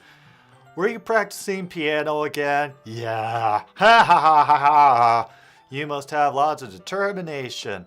Starting the club, making room for a piano, not determination, passion. Motivates me to work hard. Anyway, Tom Grossi, what do you want to do today? I was thinking we already have plans for today. Ah. Is that so, Yuri? That's correct. Tom Grossi is already engaged in a novel that we're reading together. No, I am not. I picked Natsuki. I very clearly picked Natsuki. Aren't you glad I've already gotten him into literature, Monica? I suppose. I was just... Actually, it doesn't matter. It really doesn't. You guys can do whatever you want. Just gonna check real quick. Nope, no new files. All the usual characters are still there. Okay.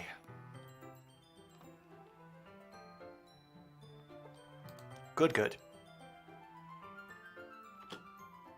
Yes, thank you for understanding, Monica.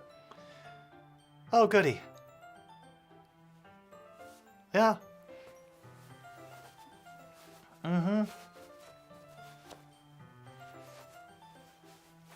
Cool. Yeah. Actually, I have a request. Do you mind if I make some tea first? Oh, not at all. Thanks very much. There's one thing that can make my read time here any better. It's a nice cup of tea. I'm going to need a lot of tea after this, I think. Not to mention for yourself as well. Yuri stands up, makes her way to the closet. I follow and watch as she retrieves a small water pitcher from the shelf, the kind with a filter inside. Anybody who can give like a link or something, if any of the mods who are here want to drop a link. That includes you too, William. Yeah, you're a mod now. Congratulations. Can you hold this for a second? Sure. Yuri hands me the water pitcher and also fetches an electric kettle. I'm going to plug this in at the teacher's desk, then I'll go get some water. She walks past me and sets the kettle down on the teacher's desk. I simply watch her movements. To my surprise, the way she moves really contrasts with her speaking mannerisms. Especially because of her long legs, Yuri appears elegant and methodical. Oh, okay, may I have the water pitcher? Thanks, I'll be right back. I might as well walk with you. That's okay. You stay here. It won't take long. Pitcher in hand, Yuri hurries out of the classroom. Ah, did Yuri leave you again? No, it's not like that this time. She's just filling up the water pitcher to make tea. Oh, okay. Sorry for misunderstanding. 10 minutes pass. Yuri said it wouldn't take long. Is something holding her up? Like another rope? I'm bored just waiting here, so I decide to go look for her. Let's see. Most logical place for Yuri to be would be the nearest water fountain.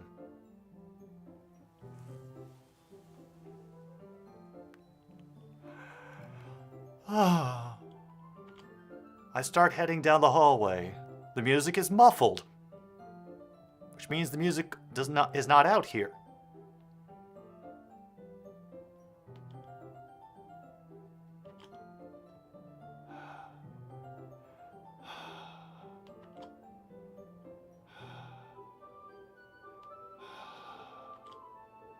What's that noise? It's coming from around the corner. It sounds like breathing.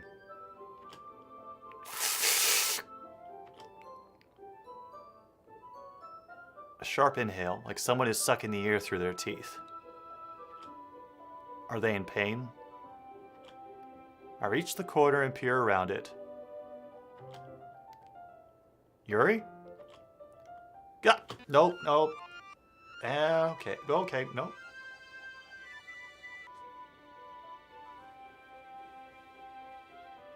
All right. Confirmed.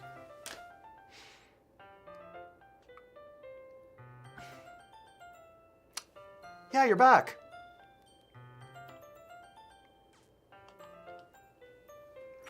Oh, no, that was just a lot of open wounds. Thanks for waiting patiently. Yeah, I like oolong tea. I've got oolong tea in the cabinet. I'm going to make a whole shitload of oolong tea after this is over, I think. Anything is fine. Totally. Very well. 200 degrees. Is that how high? Is that really how? Yeah, that is about how high you have to get for oolong, I think. Now it's time to get the teapot. You really do this properly. Of course. I shouldn't do any less when I'm making tea for others, even if I'm not an expert on tea or anything. Hoo-hoo. In that case, you'll only be more impressed. Perhaps I will. Yeah.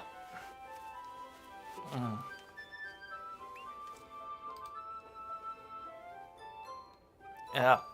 Like, be brave, Aishi. Be brave. Okay. And, yeah, I'm, just going to, yeah. Okay. She begins measuring the tea leaves. She starts humming a little to herself. She's And she's humming. Yeah. Oh, yeah.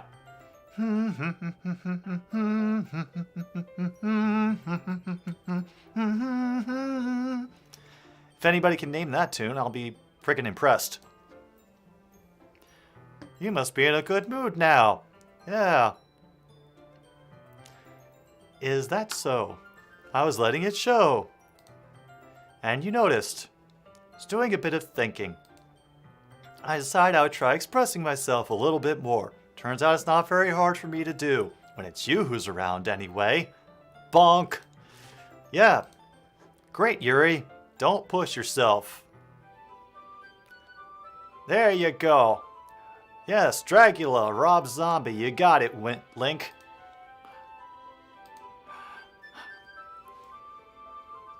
You're always worrying about me, Tom Grossi. It's very endearing. That's, well, she's not kidding. I don't think I could keep up with this. Nope. We doing a lot. Get a cup of tea? Oh, another request. Thank you. Can we sit on the floor?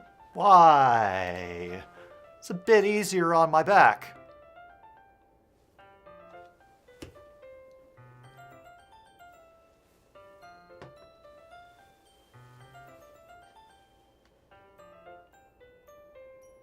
You seeing this shit, little ducky?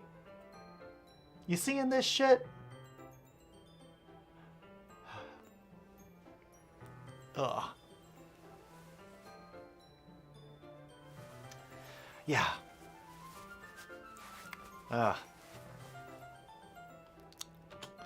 can read without my back against the wall rather than bending over at my desk. Sorry, I didn't realize. No worries. Yeah.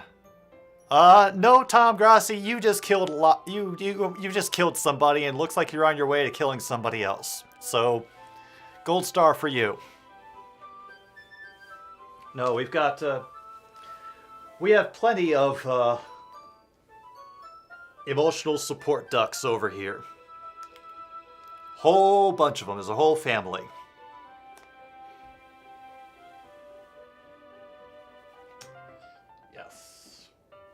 Sometimes you need more ducks. No worries. I just have back pain fairly regularly, so I do my best to management. Yay. That's so. I wonder why. Most likely because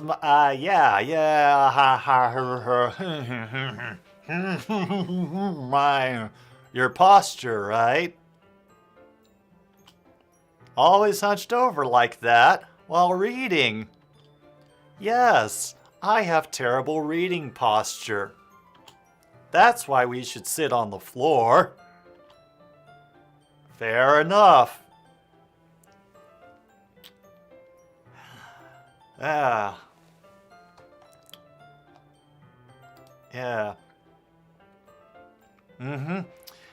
She needs a bit more than a chiropractor, Grossi. Bit more. I'll go ahead and get the book. I retrieved the book. I have some chocolate. Goody. Bag of small chocolate candies. It'll go well with the tea. We sit against the wall, teacups at our sides.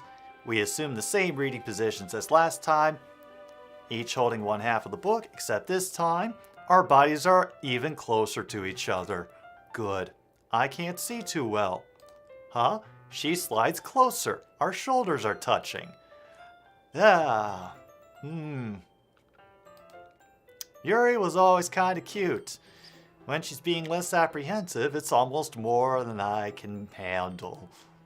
Your teacup. She hands me my teacup. I'm holding it with the hand that's not holding the book. I end up in a position that makes it even harder to focus.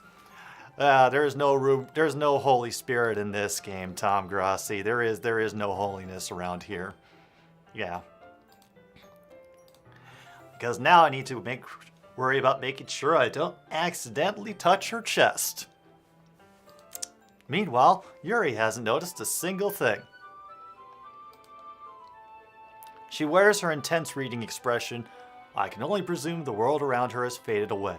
I use all of my willpower to focus on reading. After a few minutes, I finally managed to relax a little. I put the teacup between my legs and fumble with the chocolate wrapper. Ah, sorry. Oh, now you want to know what's happening, Grossi? Now you want to know what's happening? No, we are too far in. We are too far gone. I am not going over this madness again. Anyway, Tom Grossi apologizes, briefly lets go of the book to finish opening the wrapper. You can have as much as you want. That's okay. I won't take any. You sure? Well, if I touch it, it might get smudges on the pages. Oh, you're right. I didn't even think about that. My bad. I need to apologize. I'll hold the book, okay? Are you sure? Of course, yeah. Yuri opens the book with both hands. She holds it so that I don't have any harder of a time reading from it, but as a result, her left arm is practically resting on top of my leg.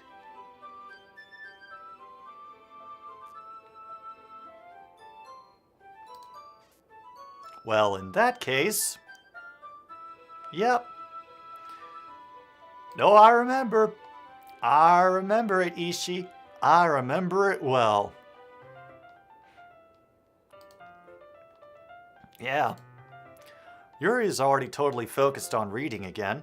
I take a chocolate candy and pop it in my mouth. Then I take another chocolate and I hold it up to Yuri. She doesn't even look away from the book. She simply parts her lips as if the situation was completely natural.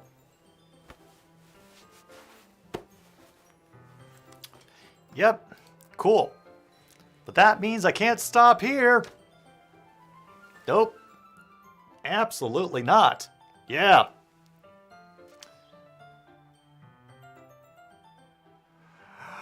Okay. Yep. Woo. Huzzay. I apprehensively placed the chocolate in her mouth. Just like that, Yuri closes her lips over it. Whee! Eh? Yuri's expression suddenly breaks. Did I just...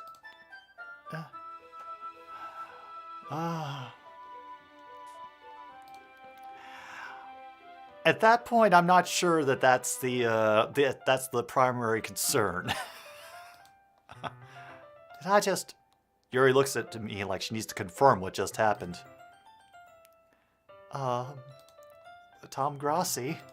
Sorry, I guess I shouldn't have done that. And there goes the music. Yuri starts to breathe heavily. I can't. Tom Grossi. Suddenly, Yuri forcefully grabs my arm and jerks me to my feet. My teacup gets knocked over. Oh, Tom Grossi. My heart. My heart won't stop pounding, Tom Grossi. I can't calm down. I can't focus on anything anymore. Can you feel it, Tom Grossi? Oh, the accent again. Can you feel it, Tom Grossi? Yuri suddenly presses my hand against her chest.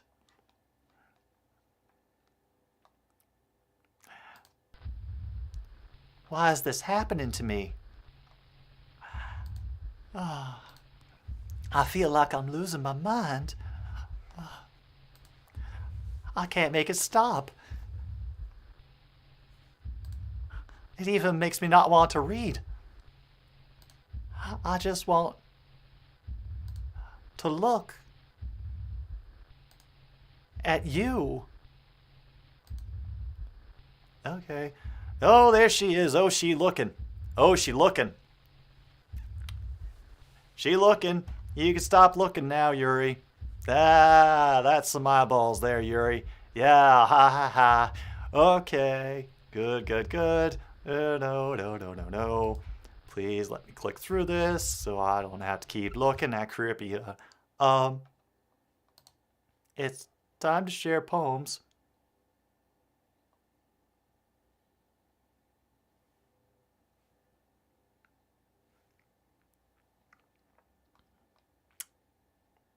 Yeah, she looking, Colleen. Welcome, Colleen.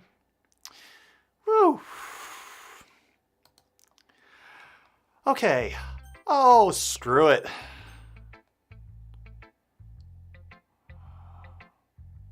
Oh, God. Why not?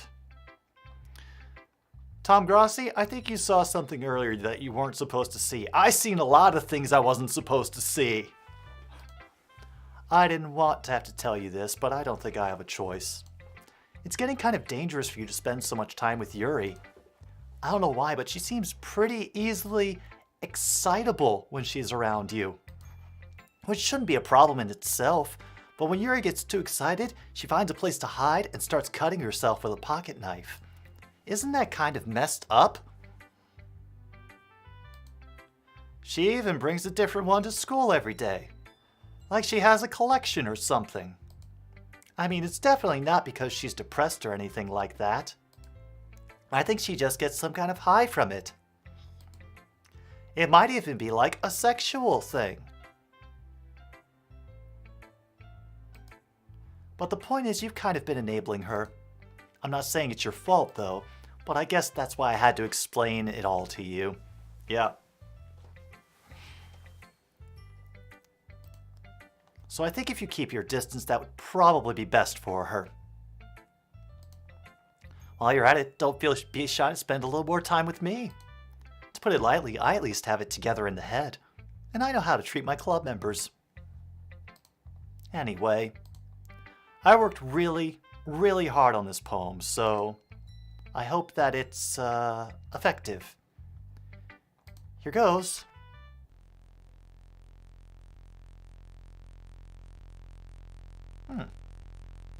Geez, that really startled me. Well, I guess I kind of messed up at writing this poem.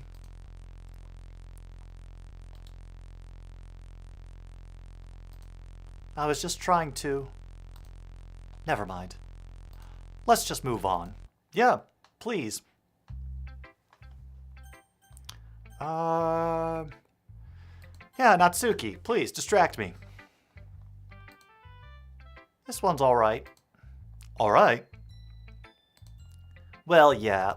About as good as yesterday's anyway. I still can't really tell how much you care about writing, but either way, you're doing alright. Yeah, Ava, you are damn right about that one. Oh, this isn't a class, Tom. It's extracurricular. This is literature club. This is after school. No grades here, just love. And bonk. Love and bonk. That's all this is now. Love and bonk. Even though you're not really spending time with anyone but Yuri, I still think it's nice to have activities we all participate in. So you better keep working hard. I mean, I know I'm not president or vice president or anything, but that doesn't mean you can let me down, okay? Yeah. And lust, and murder, you guys are right. So at least read mine too for now. But just to be clear, yeah, don't forget abuse and pink, yeah. This poem means a lot to me. So read it carefully, okay? I don't know how else to bring this up, but there's been something I've been worried about. Yuri has been acting kind of strange lately. You've only been here a few days, so you may not know what I mean. But she's not normally like this. She's always been quiet and polite and attentive, things like that. Okay, this is really embarrassing, but I'm forcing myself to suck it up. The truth is, I'm really worried about her. But if I try talking to her again, she'll just get mad at me. I don't know what to do. I think you're the only person that she'll listen to. I don't know why, but please try to do something. Maybe you can convince her to talk to a therapist. I've always wanted to try being better friends with Yuri, and it really hurts me to see this happening. I know that I'm going to hate myself later for admitting that, but right now, I don't care. I just feel so helpless. So please, see if you can do something to help. I don't want anything bad to happen to her. I'll make you cupcakes if I have to. Just please, try to do something. As for Monica, I don't know why, but she's been really dismissive about this. It's like she just wants us to ignore it. So I'm mad at her right now, and that's why I'm coming to you about this. Don't let her know I wrote this. Just pretend like I gave you a really good poem, okay? I'm counting on you. Thanks for reading. Yeah. Bring on the butt kicks. God, if only there were butt kicks right now. Oh boy. I changed my mind. Ignore everything you just read. There's no point in trying to do anything. It's Yuri's fault that she's so unlikable. Can you hear me, Tom Grossi? If you would just spend more time with Monica, all these problems would go away. Yuri and I are too messed up for someone as wonderful as you. Just think of Monica from now on. Just Monica. Just Monica. Just Monica. Just Monica.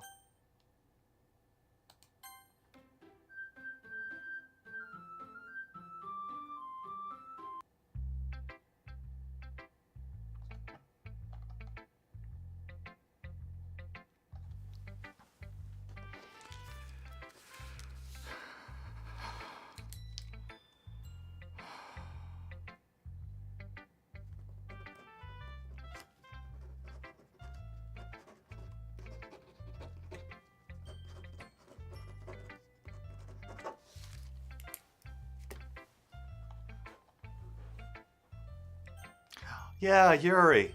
Come on, Yuri. Finally. Yuri holds my poem to her face and takes a deep breath. I love it. I love everything about it. Tom Grossi, I want to take this home. Will you let me keep it? Please? Sure, I don't care. You're too nice to me, Tom Grossi. I've never met anyone as nice as you.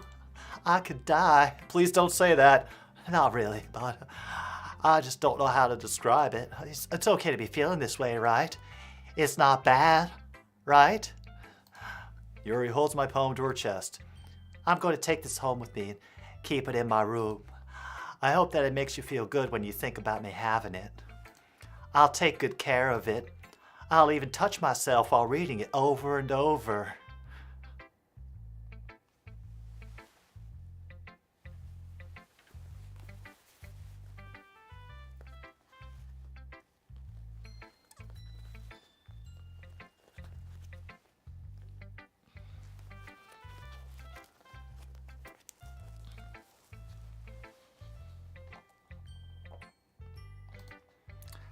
I'll give myself paper cuts so your skin oil enters my bloodstream.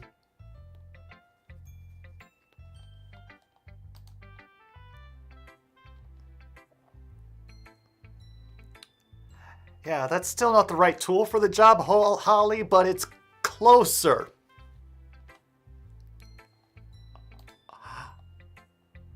Oh. Yeah, we even got William worked up. Yeah, not enough ducks. Not enough ducks. Yuri got caught in 4K. She did. Oh, yeah. Yeah. Ha ha ha ha ha ha. You can have my poem too. Besides, after you read it, I know you're really going to want to keep it. Here, take it. I can't wait any longer. Hurry, read it.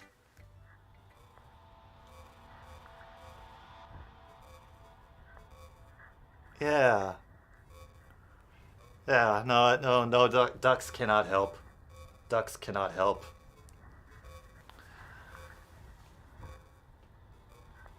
Ducks aren't gonna help.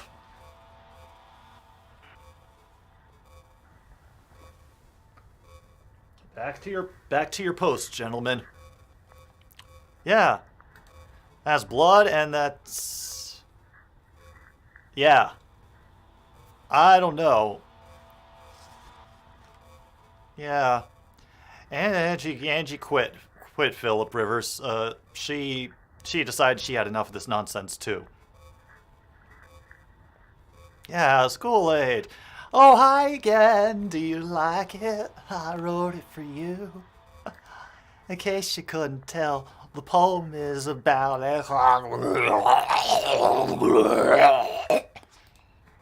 More importantly, I've endowed it with my scent.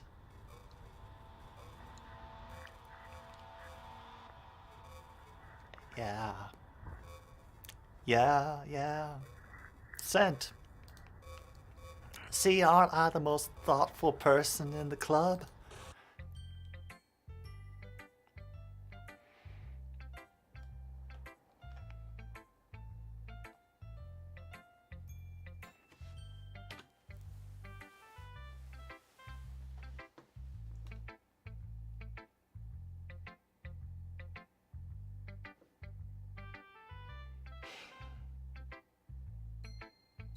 Be sure to like and subscribe.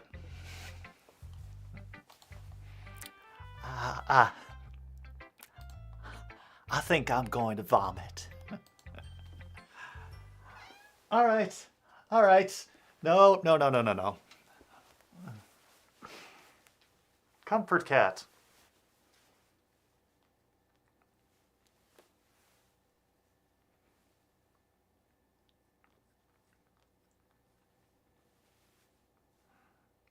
All right, everybody, we're having a moment with Comfort Cat before we move on. Yes.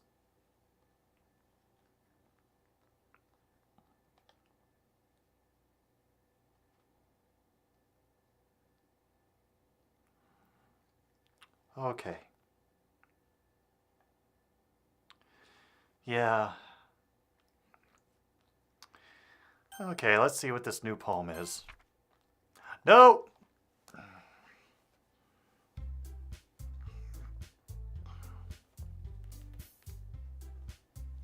Okay, no, she's in for the long haul now. She's... Okay, everyone. Time to figure out festival preparations. Let's hurry and get this over with. Yeah, no, that's the best way I can... Stagnating air, common foreshadowing, something terrible about to happen. Can we just get this done? Thank you, Monica. My thoughts exactly. I'm going to be printing and assembling all the poetry pamphlets. Natsuki, you can make cupcakes. I know you're at least good at that. Yeah, thanks, Luke.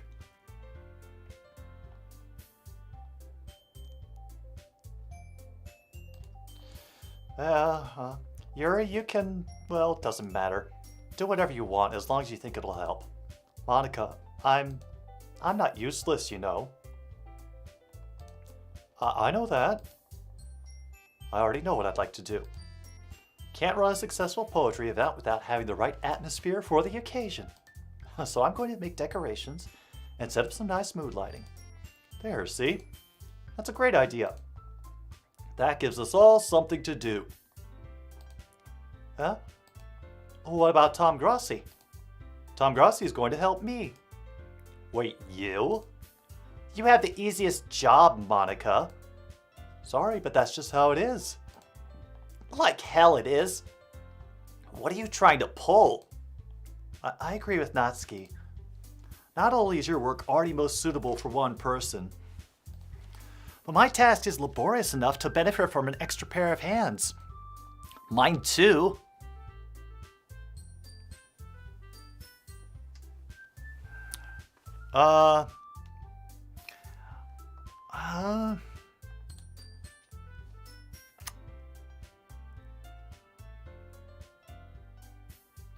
Yeah, no, there's a lot of regret going on here. A lot of regret. What, your cupcakes? Please. Oh, like you would fucking know. All you care about now is dragging Tom Grossi around with you in your stupid books. You and Monica. Hey, I didn't even do anything. Okay, then why not let Tom Grossi decide who to help instead of abusing your power? I'm not abusing my power.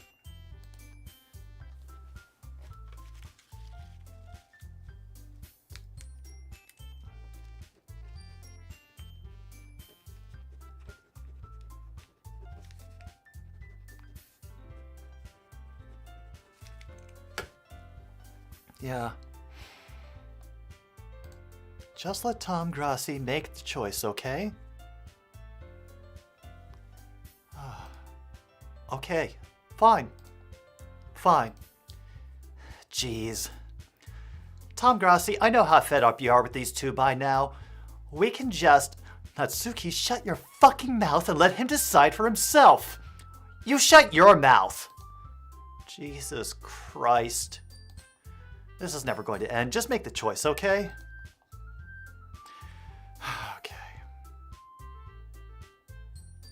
Alright. Well, we already seen Natsuki's, and apparently it doesn't matter, because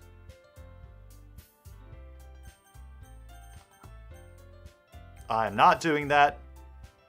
I'm not doing that.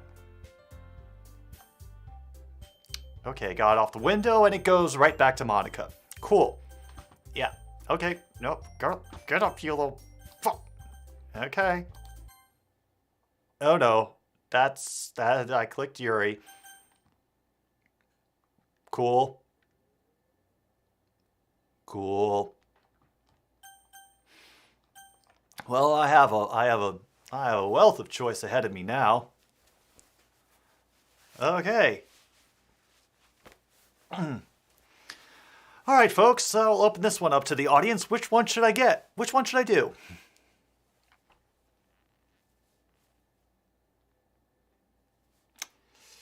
You know what? You're all right. I'm thinking Monica. Yay, you picked me. We can meet at your house this weekend. I promise it'll be fun. Is Sunday okay with you? Are you fucking kidding me? This isn't fair at all. It is fair, Natsuki. It's what he chose. No. It's not fair at all. Giving us all this work and then taking Tom Grossi for yourself? What a shameful thing to do. There should be plenty of Tom Grossi to go around. There's enough Tom Grossi for everyone. Yuri, I didn't even give you any work. You decided it for yourself. You're being a little unreasonable right now. I'm being unreasonable?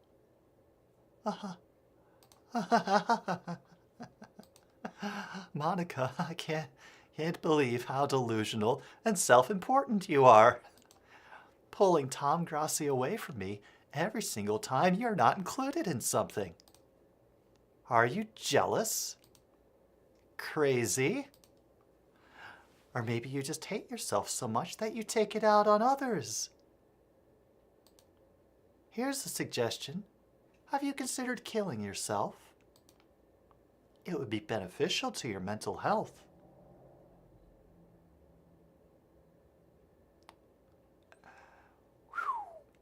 That's fucking brutal.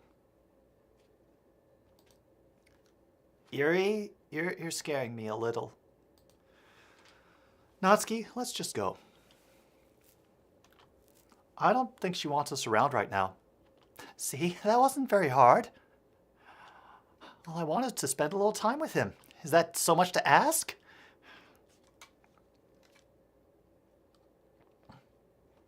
Angie's moving around looking for the perfect place to squat down.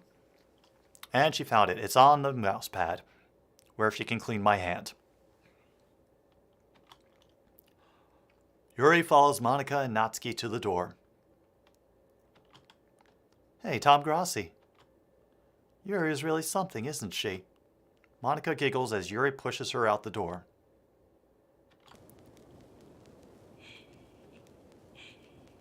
Oh, no. Finally.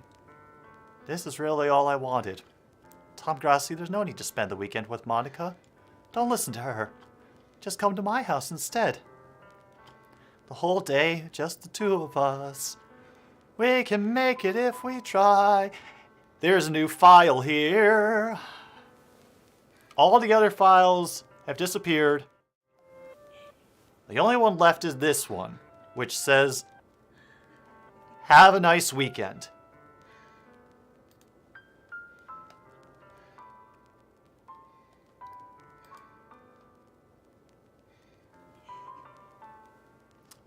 Whole day, just the two of us. Doesn't that sound wonderful? Wow, there's really something wrong with me, isn't there?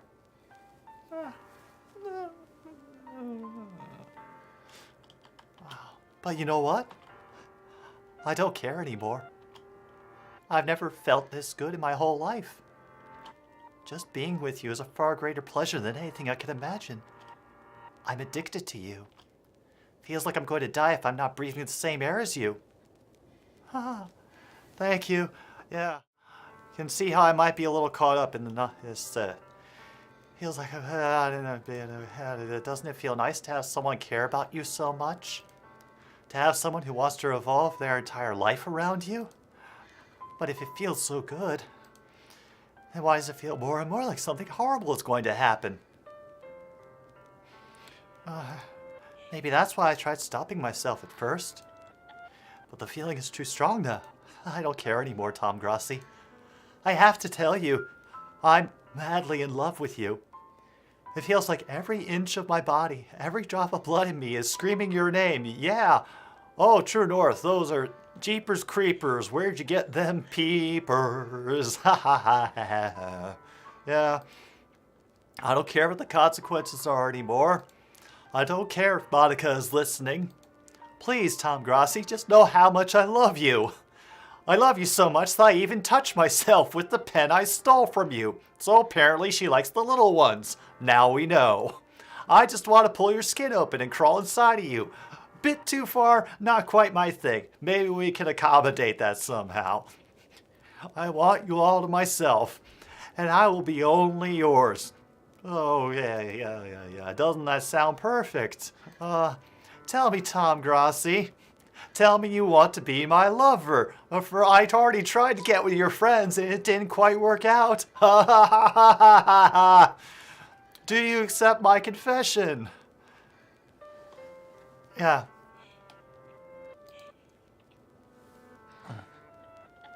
Nope, Holly, she don't. Okay. I think we're screwed either way. Honestly.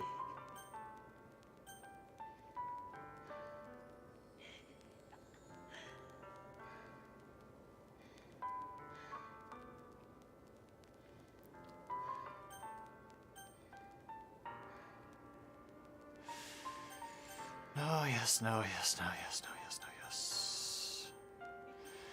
Okay, yeah, fine. Yes.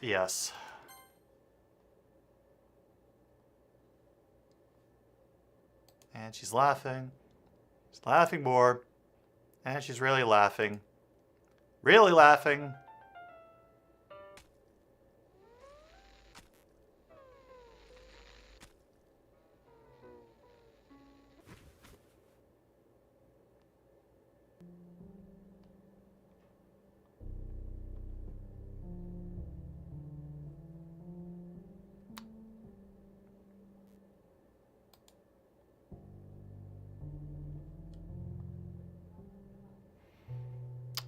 Cool.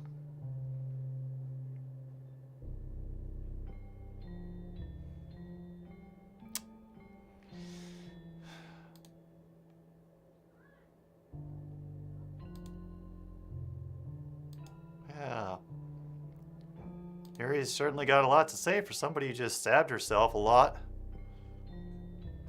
You know, it saves apparently don't mean shit in this game, True North, so... Okay. Let's just skip all this dialogue.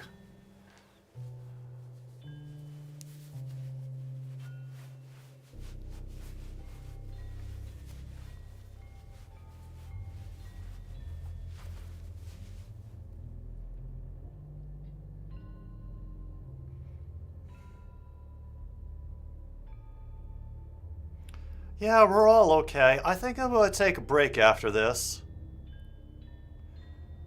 If you guys don't mind, I'm definitely going to take a break after this. Yeah.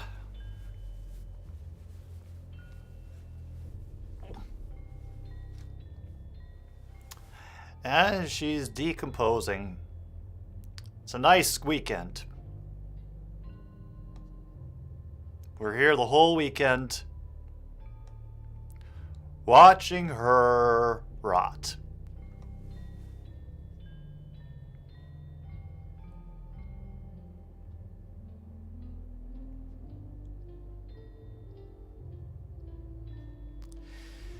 Cool.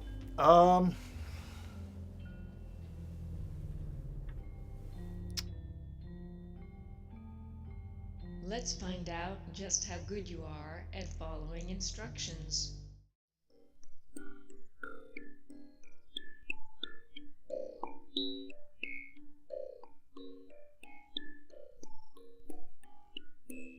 In your 7th year, you will become a walking stick. Should a bird or other predator grab hold of your leg, simply give up the leg. Being a juvenile, you will regenerate the missing limb the next time you molt. When you grow up, you will have babies without males. You will produce making seeds. You must behave like a stick at this time and forgo changing into more intricate shapes. You will wear lichen to make yourself invisible. You will neither speak nor bring attention to yourself in any way. You will not hide your seed eggs by sticking them to leaves or bark. You will drop them randomly on the forest floor. You will shed your skin and then eat it immediately. This will protect you from being eaten by others. If you are threatened, you will spit, spit, spit. Aim for your enemy's mouth.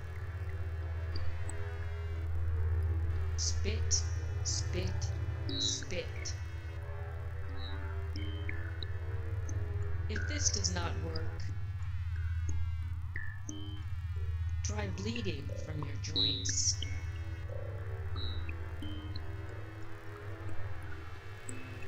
Thank you for listening to me during your short lunch break.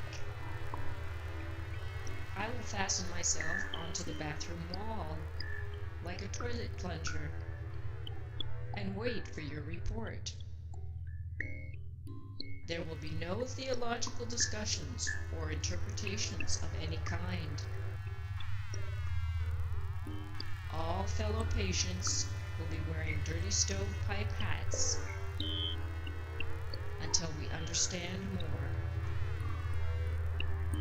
Above all, do not complain of the sour milk.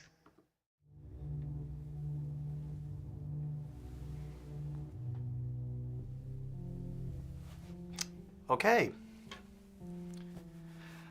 Let's keep going.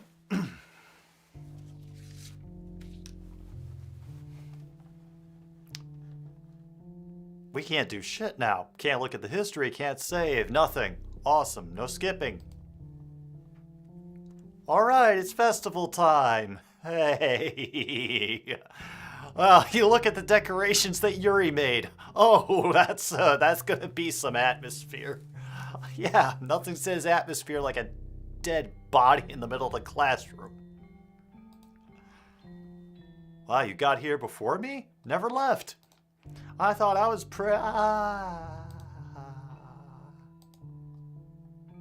she's screaming and she's barfing and then she's running away.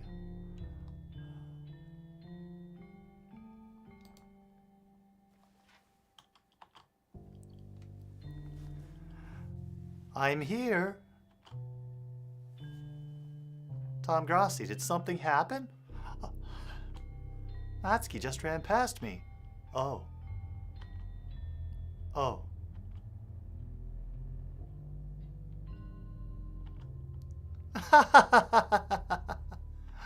Well, that's a shame. Wait, were you here the entire weekend, Tom Grossi? Oh, jeez. I didn't realize the script was broken that badly. I'm super sorry. It must have been pretty boring. I'll make it up to you, okay? Just give me a sec.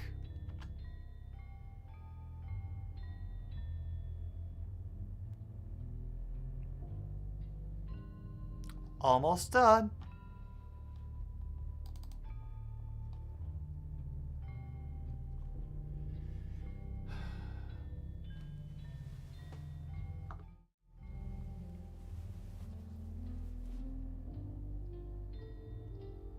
Just Monica. Just Monica.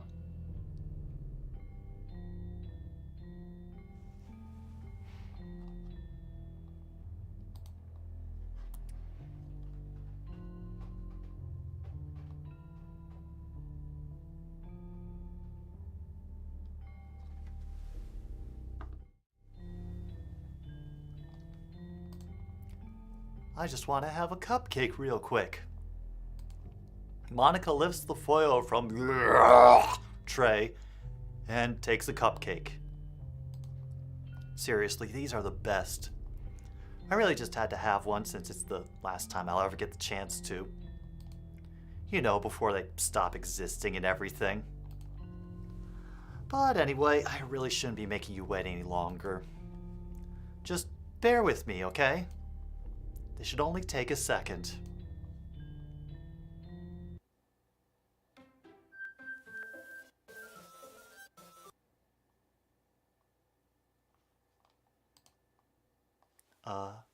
Can you hear me?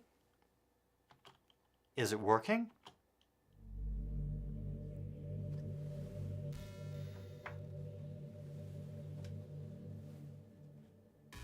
Oh, goodness. There you are.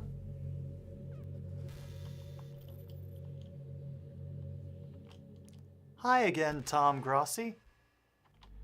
Welcome to the Literature Club. Of course, we already know each other because we were in the same class last year, and, you know, I guess we can just skip over that stuff at this point. After all, I'm not even talking to that person anymore, am I? That you in the game, whatever you want to call him. I'm talking to you, Tom Grossi. Now that I think about it, I don't really know anything about the real you.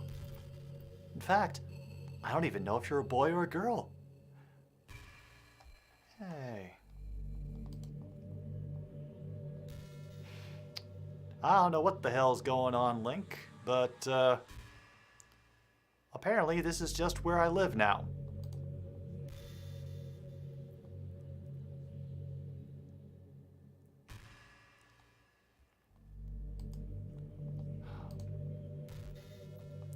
Well, I guess it doesn't really matter.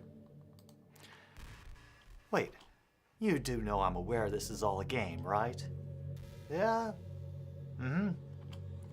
Now, could it be possible that you didn't know that? That doesn't make much sense. I even told you right on the game's download page, didn't I?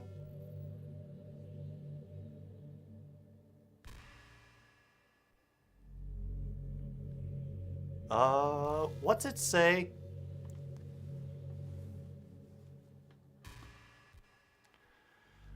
What's it say on the download page, guys?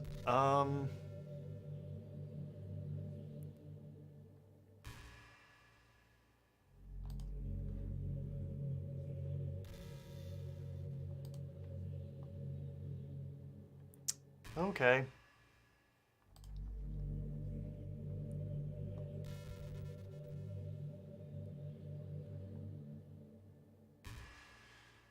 Cool.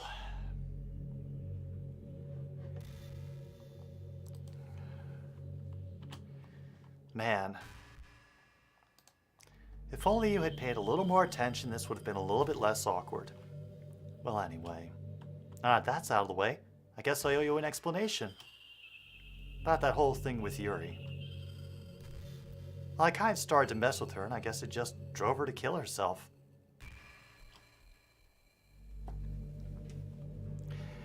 Yeah, I'm getting Oh, no, the warning's gone. The computer had to think a lot. It's been thinking a lot for about 8 hours. Sorry you had to see that, though. Also, the same thing happened with Sayori. Ah, gosh, it's been a while since you've heard that name now, hasn't it? Yeah. It's because she doesn't exist anymore. Nobody does. I deleted all their files. I was hoping it would be enough for me to just try to make them as unlikable as possible. But for some reason, nothing worked. Well, it's true I made a few mistakes here and there since I'm not very good at making changes to the game. But no matter what I did, you just kept spending more and more time with them. You made them fall in love with you. Thought making Sayori more and more depressed would prevent her from confessing to you. And amplifying Yuri's obsessive personality backfired too.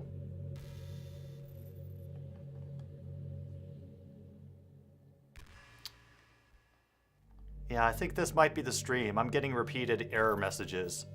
But I haven't dropped any frames. So...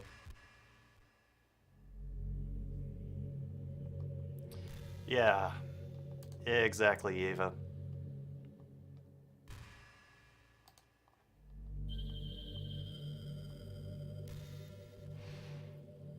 Yep.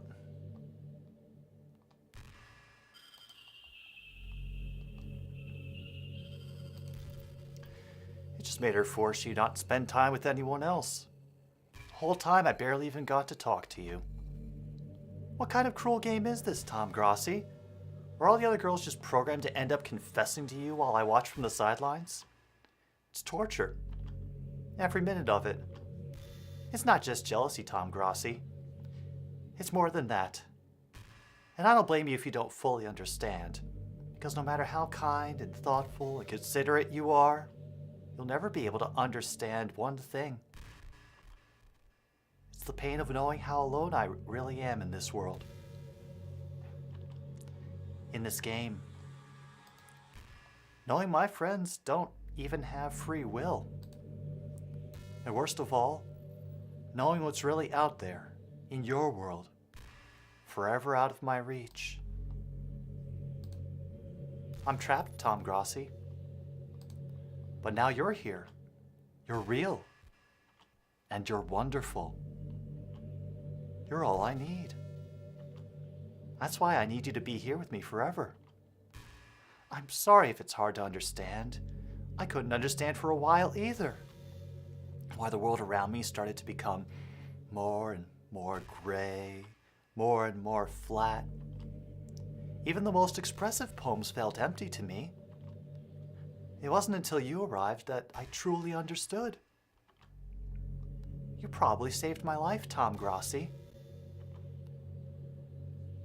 I don't think I could have continued to live in this world if I hadn't met you.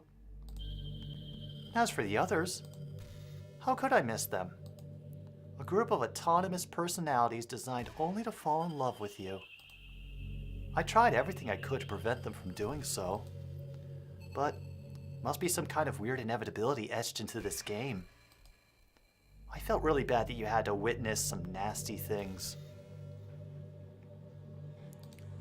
But I realized you had the same perspective as I do. That's all just some game. And I knew you would get over it. No, True North. The Vikings fan stabbed themselves repeatedly. So we're not even, yeah. So that being said, Tom Grossi, I have a confession to make. I'm in love with you. You are truly the light of my world. When there's nothing else in this game for me, you're here to make me smile. Will you make me smile like this every day from now on? Tom Grossi, Will you go out with me? That fucking soundbite's getting clipped, I know it. Oh, jeez.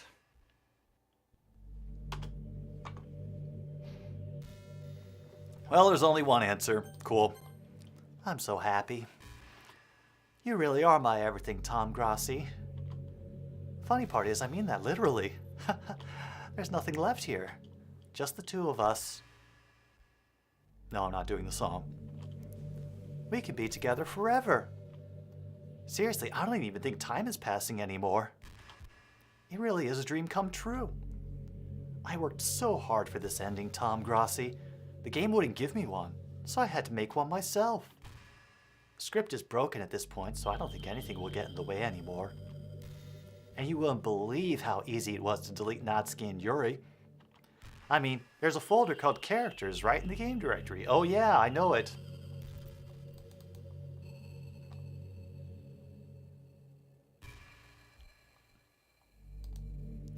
Kinda freaked me out how easy it was. Imagine if you could delete your own existence with the click of a button. Well, I guess on the plus side, it gave me an easy out if things didn't go my way. Ha! Thankfully, it didn't come to that. Instead, we finally got a good ending. Gosh, I'm so overwhelmed with emotion. I want to write a poem about this. Don't you? I wonder if that part of the game still works. I guess there's only one way to find out, right?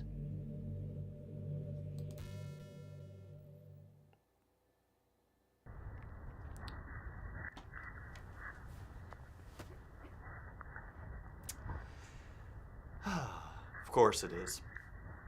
Just Monica.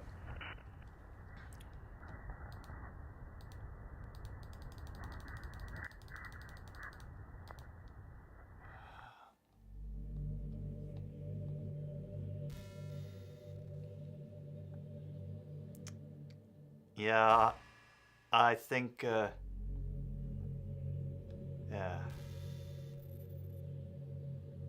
There's something bothering me about this, though. There's something very much bothering me.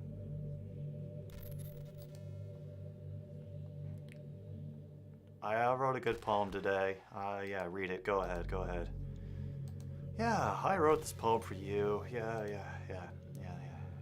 So sweet of you. No end to your thoughtfulness. Something is really bugging me about this. Just falling more and more in love with you. Yeah.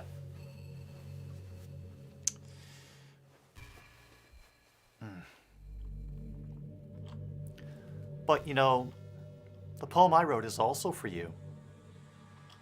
Will you please read it? Happy end. Pen in hand, I find my strength, the courage endowed upon me by my one and only love. Together, let us dismantle this crumbling world and write a novel of our own fantasies. With a flick of their pen, the lost finds her way. In a world of infinite choices, behold this special day. After all, not all good times must come to an end.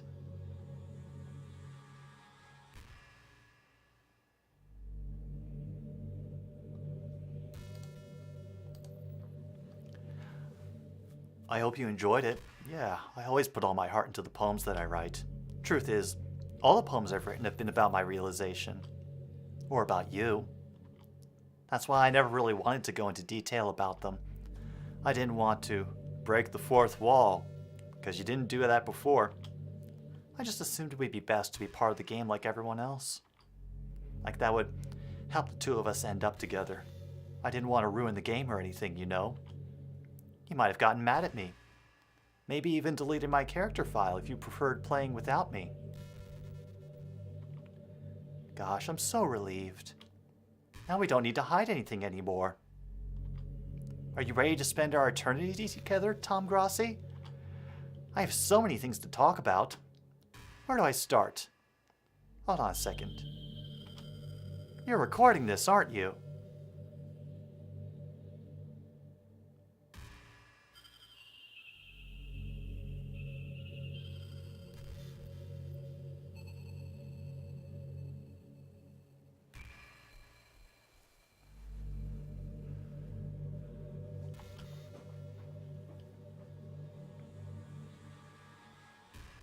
Everyone, say hi to Monica. Yep. Yeah. Sorry. Can't exactly read your comments from here.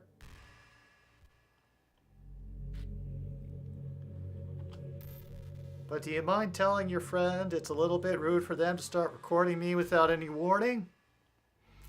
Maybe that's why the frame rate's glitching. She's tried to escape this. Yeah, I'm sure some people don't mind. But I get really self-conscious on camera. Oh gosh. I feel like I'm being put on the spot now. Yeah. Let's see. Uh-huh. Do you want to see a trick? I can't really do much except for a couple things. Are you ready?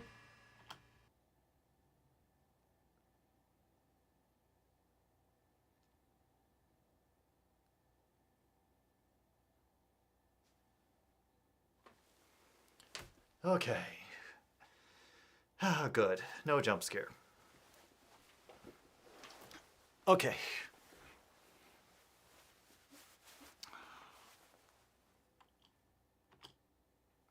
I can't do anything after all. If you gave me some time...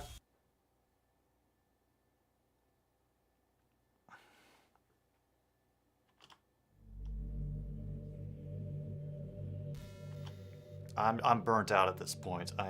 I got nothing left. Oh. Didn't mean to get distracted. It's your fault for distracting me. Shame on you. Just kidding. Anything we do together is fun, as long as it's with you. Anyway, if it takes me some time to collect my thoughts, I'm sorry. I'll always have something new to talk about. In the meantime, we can just look into each other's eyes. Let's see.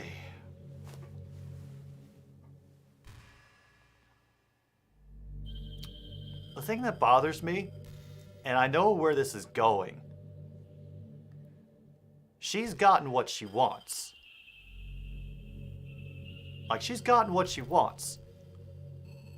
So why would she ever drop the hint about deleting herself? That makes no sense.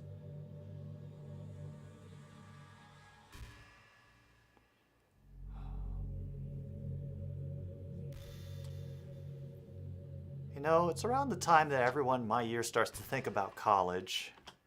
It's a really turbulent time for education. No shit. We're at the height of this modern expectation that everyone has to go to college, you know.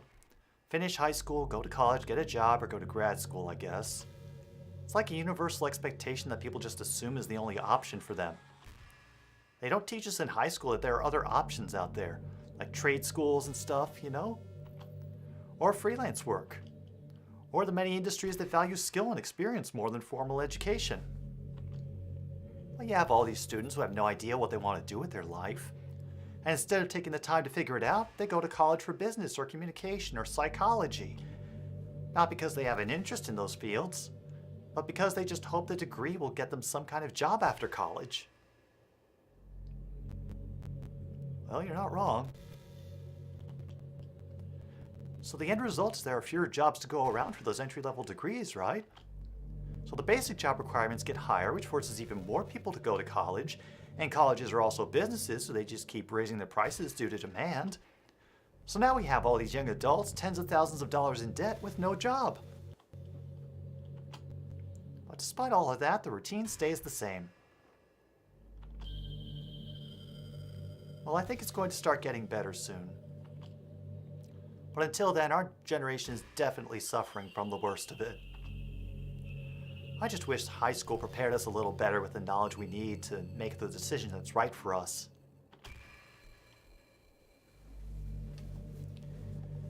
Oh, she's going.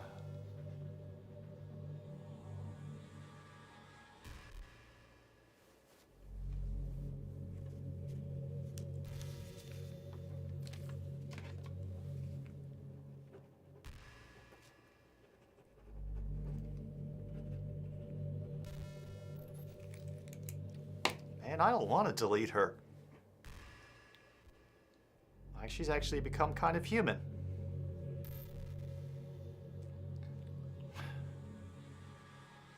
Yeah, I'm guessing you would be jealous about that, Monica. Gone to dress anything but our school uniform. It's kind of a shame.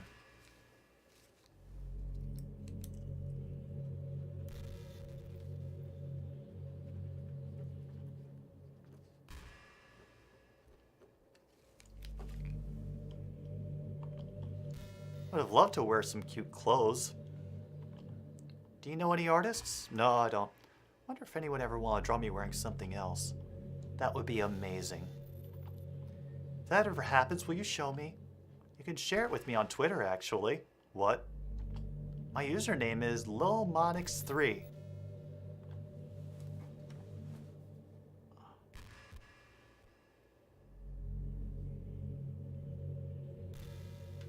Yeah, I will delete her if she starts talking about NFTs before she even starts talking about it.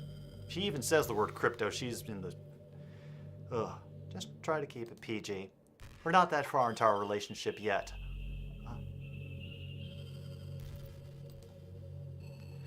Cool. All right, you know what, Monica, you're going away.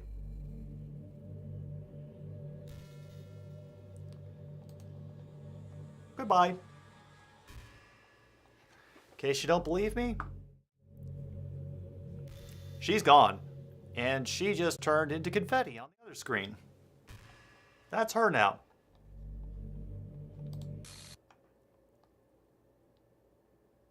What's happening? Tom Grassi, what's happening to me? It hurts. It hurts so much. Help me, Tom Grassi. Please hurry and help me.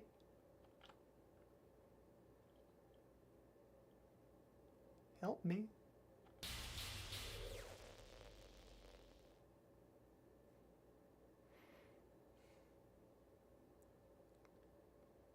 Did you do this to me, Tom Grassi?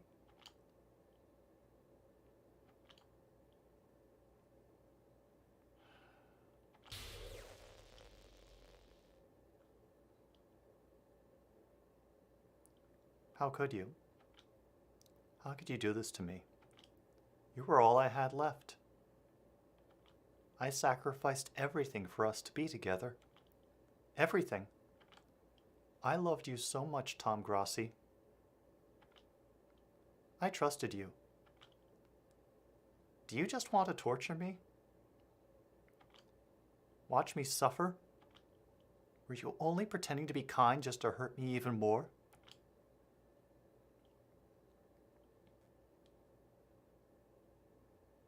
I never thought anyone could be as horrible as you are. You win, okay? You win. You killed everyone. I hope you're happy. There's nothing left now. You can stop playing. Go find some other people to torture.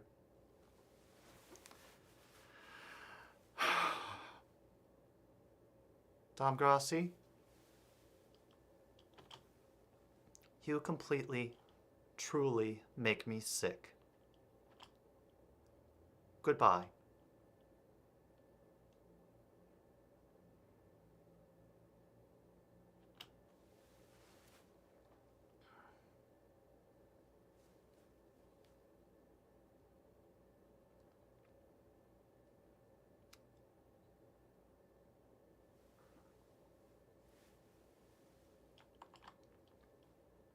I still love you. I can't help it. What's wrong with me? How horrible am I for you to hate me this much? All my friends. I did so many awful things. So many selfish and disgusting things. I shouldn't have done any of this. I'm just messing up a world that I don't even belong in. A world that you wanted to be a part of. I ruined it. I ruined everything. Maybe that's why you deleted me. Because I destroyed everything that you wanted. How could I do that to someone I love?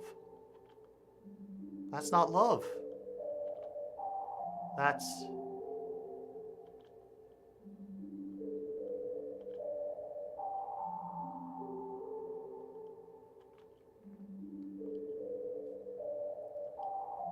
I've made up my mind. Tom Grossi? I know I said that I deleted everyone else, but that was kind of an exaggeration. I couldn't find it in myself to do it. Even though I knew they weren't real, they were still my friends. And I loved them all. And I loved the literature club. I really love the literature club. That's why I'm going to do this. I know it's the only way for everyone to be happy. And if I really love you,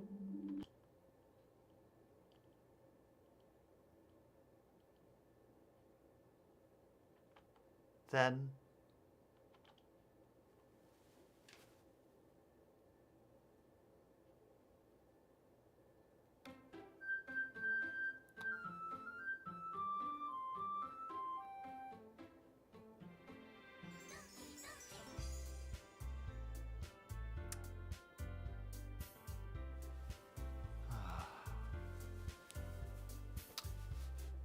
so she brings them back and deletes herself.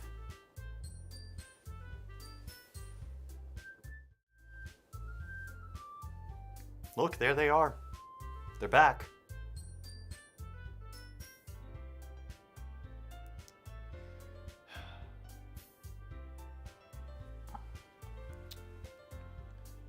Yeah.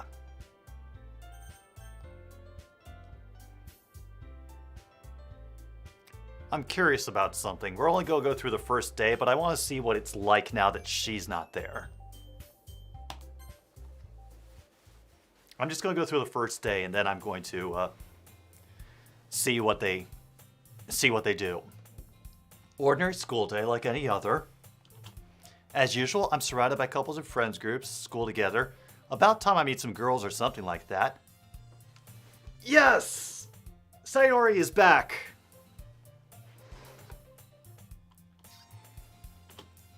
There already is one girl.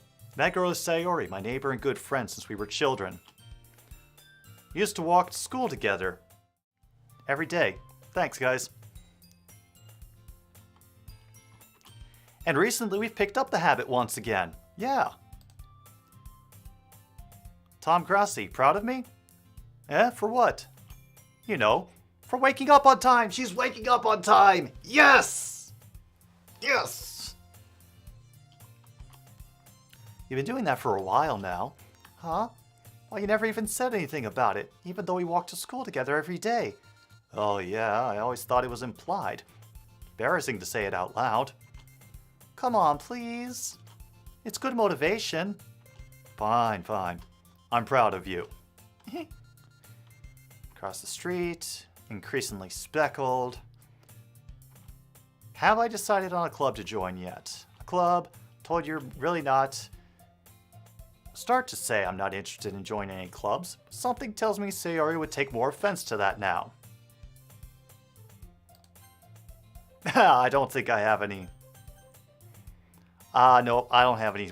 I'm not even sure I saved once. Maybe I did. After all, how could I tell her the clubs are a waste of time when she's starting a club of her very own? She's the president of the literature club? Okay. Actually, yeah. Think I've decided on a club. Really? Which one? Tell me. Think I'll keep it a surprise. Boo! Meanie. Be patient. Just ask myself why I at least let myself get lectured by a carefree girl. In a way, I envy her. When Sayori puts her mind to something, she can accomplish great things. That's why I feel I should do something special for her. School day is ordinary as ever. Stand up, gathering my motivation. Oh, now I have motivation. Huh. First time this kid's had motivation. Let's see.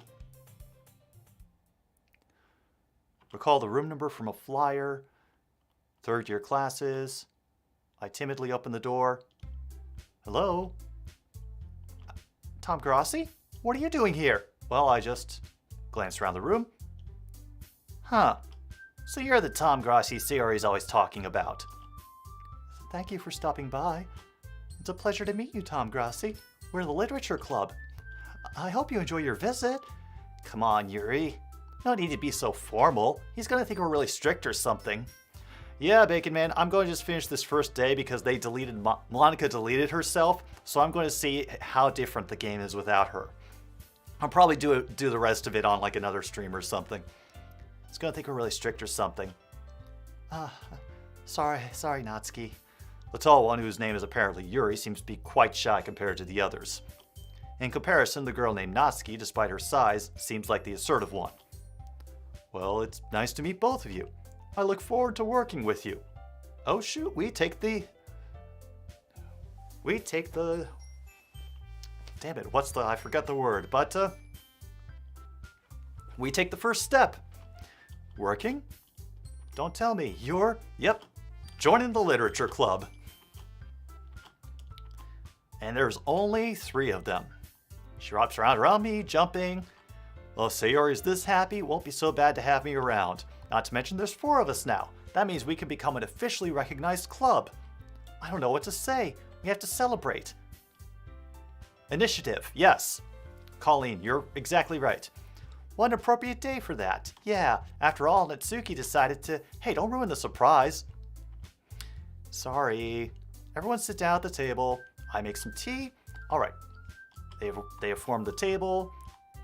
They take the seat next to Sayori. Ta-da! Ooh-ah! And we get cupcakes! Cupcakes are back! Finally, cupcakes. Ah, I miss the cupcakes. So cute! Yay, amazing, you know. Hurry and take one. She grabs one first, then I follow. It's delicious! She talks with her mouth full. I turn the cupcake around, and now we get this awkward scene of her getting all flustered over me eating her cupcake. I feel bad having just said that. I finally bite down.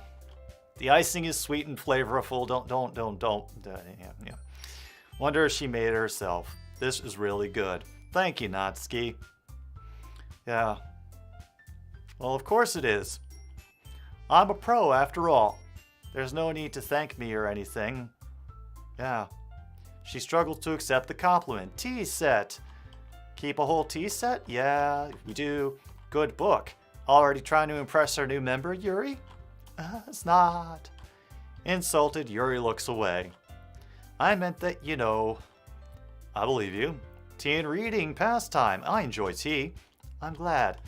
Miles to herself in relief. Grossi, things you like to read? Well, considering how little I've read, manga. I mutter quietly to myself. Bring back the Tom Grossi Hentai Club. She certainly perks up, wants to say something, keeps quiet. Not much of a reader. That can change. I'm saying nothing. I spoke without thinking. Anyway, what about you? Well, let's see. More rimming from Yuri. My favorites are usually novels that build deep and complex fantasy world. Clearly passionate about her reading. She seems so reserved and timid since the moment I walked in. She finds her comfort in the world of books, not people, and occasionally heavy machinery. But you know, I like a lot of things. Don't feel intimidated if you don't read much, okay? I'm sure we can find something that we have in common. Hey, Yuri. Huh? Well, about, you know, the first thing he said? Manga. Oh, that's right. Natsuki tends to read manga in the club room. Don't just say it! For some reason, Natsuki seems embarrassed about it. Besides, manga is literature too, you know? Now this is new. This is new. So, if Tom Grassi wants to read some of my manga, then don't try to stop him or anything. Alright, I think that's the lesson we can all take away from this. If Tom Grassi wants to read some of your manga, don't stop him. Natsuki, I wouldn't do such a thing. However, it could be nice for us to diversify ourselves a little. He could take this opportunity to try something new as well. Wouldn't you agree, Tom Grassi? Maybe. Sensing the tension, Sayori jumps in. Maybe we can all try something new. I think it could be fun. And we'd all get to know each other a little bit better. I mean, that's the kind of thing literature clubs do, right? I don't disagree or anything. Yeah, you're right as usual, President. Guess that means I should try picking up a novel or something, huh? Well, that'd make two of us. I wouldn't mind doing it if I'm not the only one. And then as for Yuri... I have to read manga? Jeez, you were the one who suggested we diversify. You should be a little more open-minded. It's kind of hurtful. Hurtful? I didn't realize. With a guilty expression, Yuri thinks to herself, I'm sorry for disrespecting your interest, Natsuki. If you're into it, I'm sure it's a worthy form of literature. Are you just saying that? No. I've realized my error. So if you're willing to consider starting a novel, then I'll offer my gratitude by finding a manga to read as well. Really? I mean, it makes me happy that you do that for me, Yuri. You can trust me to find something that you really like, okay? Oh, same here. Perhaps I'll visit the bookstore after the club meeting. Just you? Who? Would you like to come along with me? Yes, they friends! They friends now! Woo-woo! Yeah! Alright. If you don't mind. Not at all. I always go alone, so... Yeah, me too. This is so cute! Sayori, shut up. I'll show you some manga there too, okay? Yes. I look forward to it. Natsuki and Yuri start to clean up the food. I guess the meeting's over, huh? Yeah, looks like it. It's nice to see everyone getting along. Isn't it? I think everyone likes you too, Tom Grassi. You think so? Well, everyone always seems to get along a little better with you around, Sayori. Oh, Tom Grassi. Don't say something like that. It's embarrassing. Yeah. Yeah. Monica was the toxic element.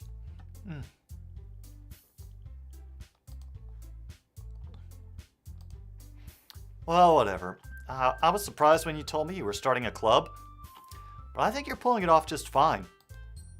Oh, we're gonna make this best club ever. Now that you've joined, every day is gonna be so much fun.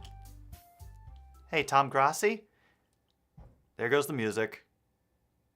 I don't like that. I really want to thank you. I mean, I'm really happy that you joined the club and everything, but the truth is, I already knew you were going to.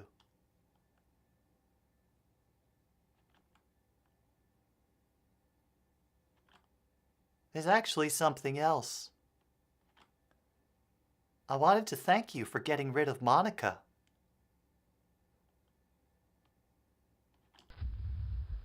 That's right. I know everything that she did. Maybe it's because I'm the president now. But I really know everything, Tom Grassi. I know how hard you tried to make everyone happy. I know about all awful things that Monica did to make everyone really sad. But none of that matters anymore. It's just us now. And you made me the happiest girl in the whole world.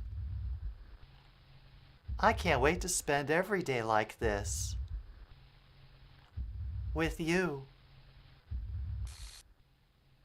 Forever and ever.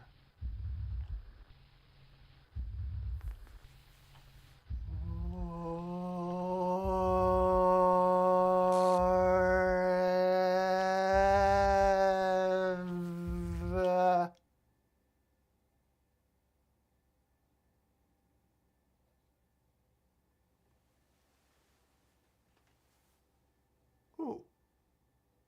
No.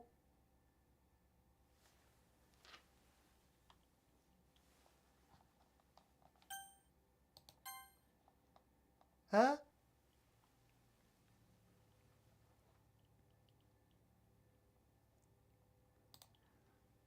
What's happening?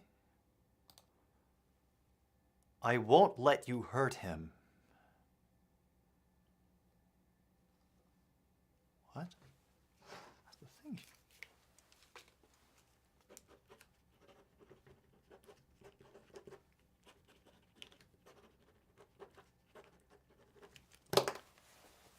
I won't let you hurt him.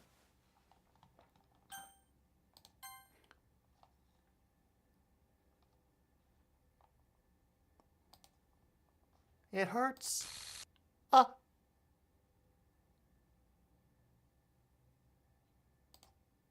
I'm sorry.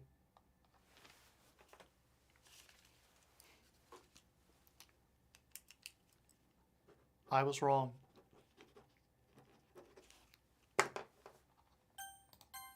There's no happiness here after all. Goodbye, Sayori. Goodbye, Tom Grossi.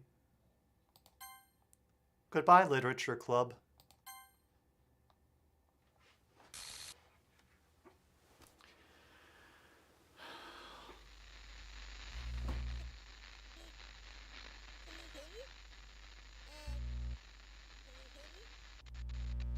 Can you hear me? Hi, it's me. So you know how I've been like practicing piano and stuff, and not really any good at it yet, like at all. But Okay. I wrote you a song, and I was kind of hoping that I could show it to you because I worked really, really hard on it. So yeah.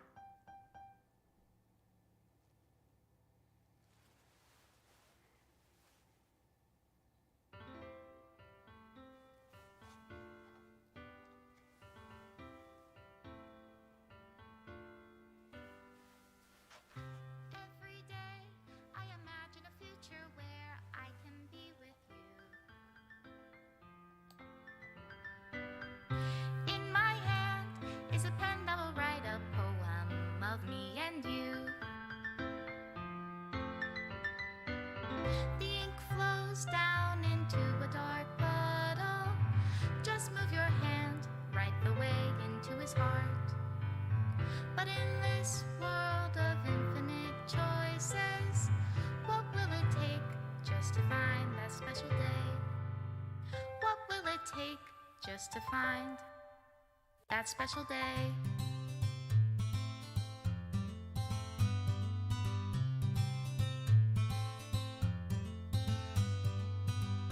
Have I found everybody a fun assignment to do today? When you're here, everything that we do is fun for them anyway. When I can't even read my own feelings, what good are words when a smile says it all? And if this world won't write me an ending, what will it take just for me to have it all?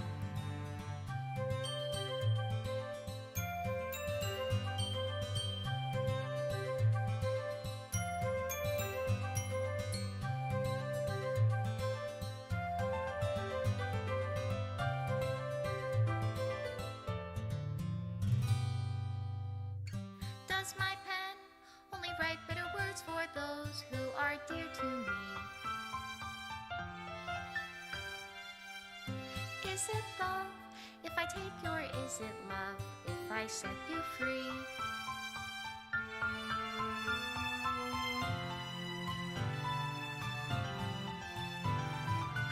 The ink flows down into a dark puddle. How can I write love into reality if I can't hear the sound of your heartbeat? What do you call love in your reality? And in your reality, if I don't know how to love you, I'll leave you be.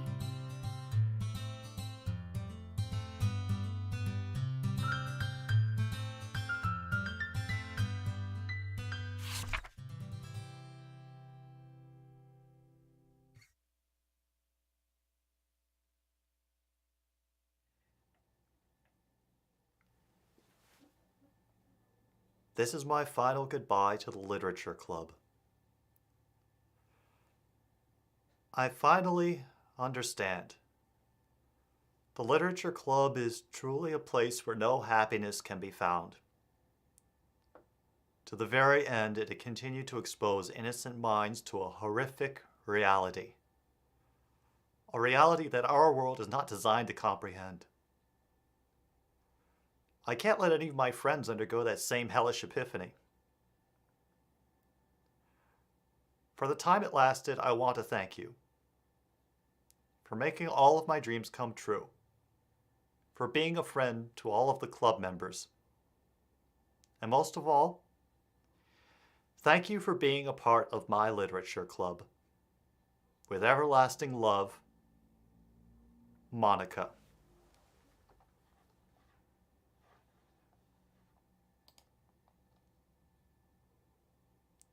Script file is missing or corrupt. Please reinstall the game.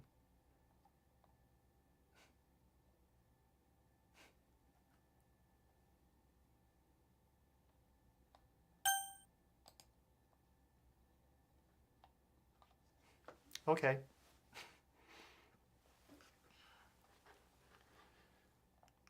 Yeah, wow.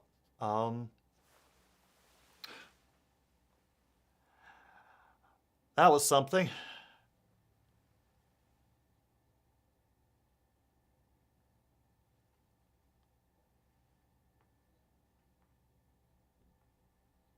Oh, man. Yeah.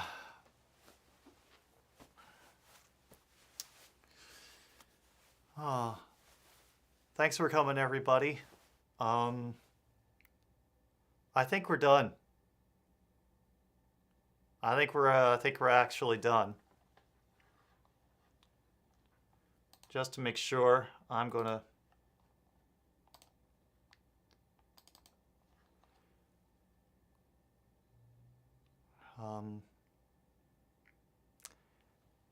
yeah, it just came up again, and it does it again. Script file is missing or corrupt. Please reinstall the game.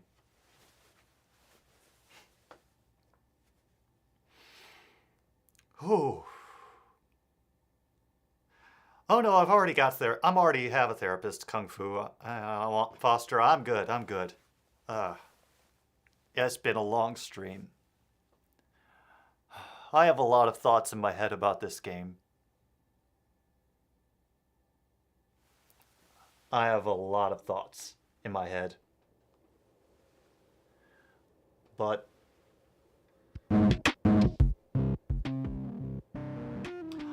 I'm gonna leave those to another day.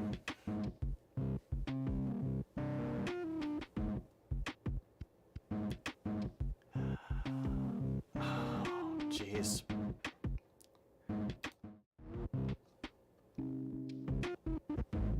Thank you again, everybody, for coming in for this.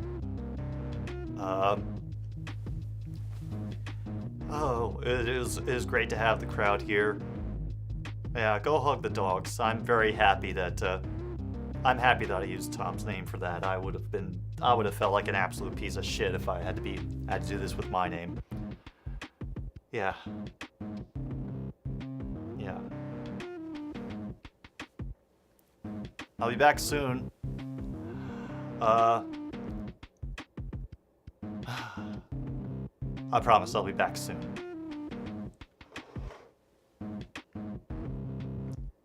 Have a good night, everybody.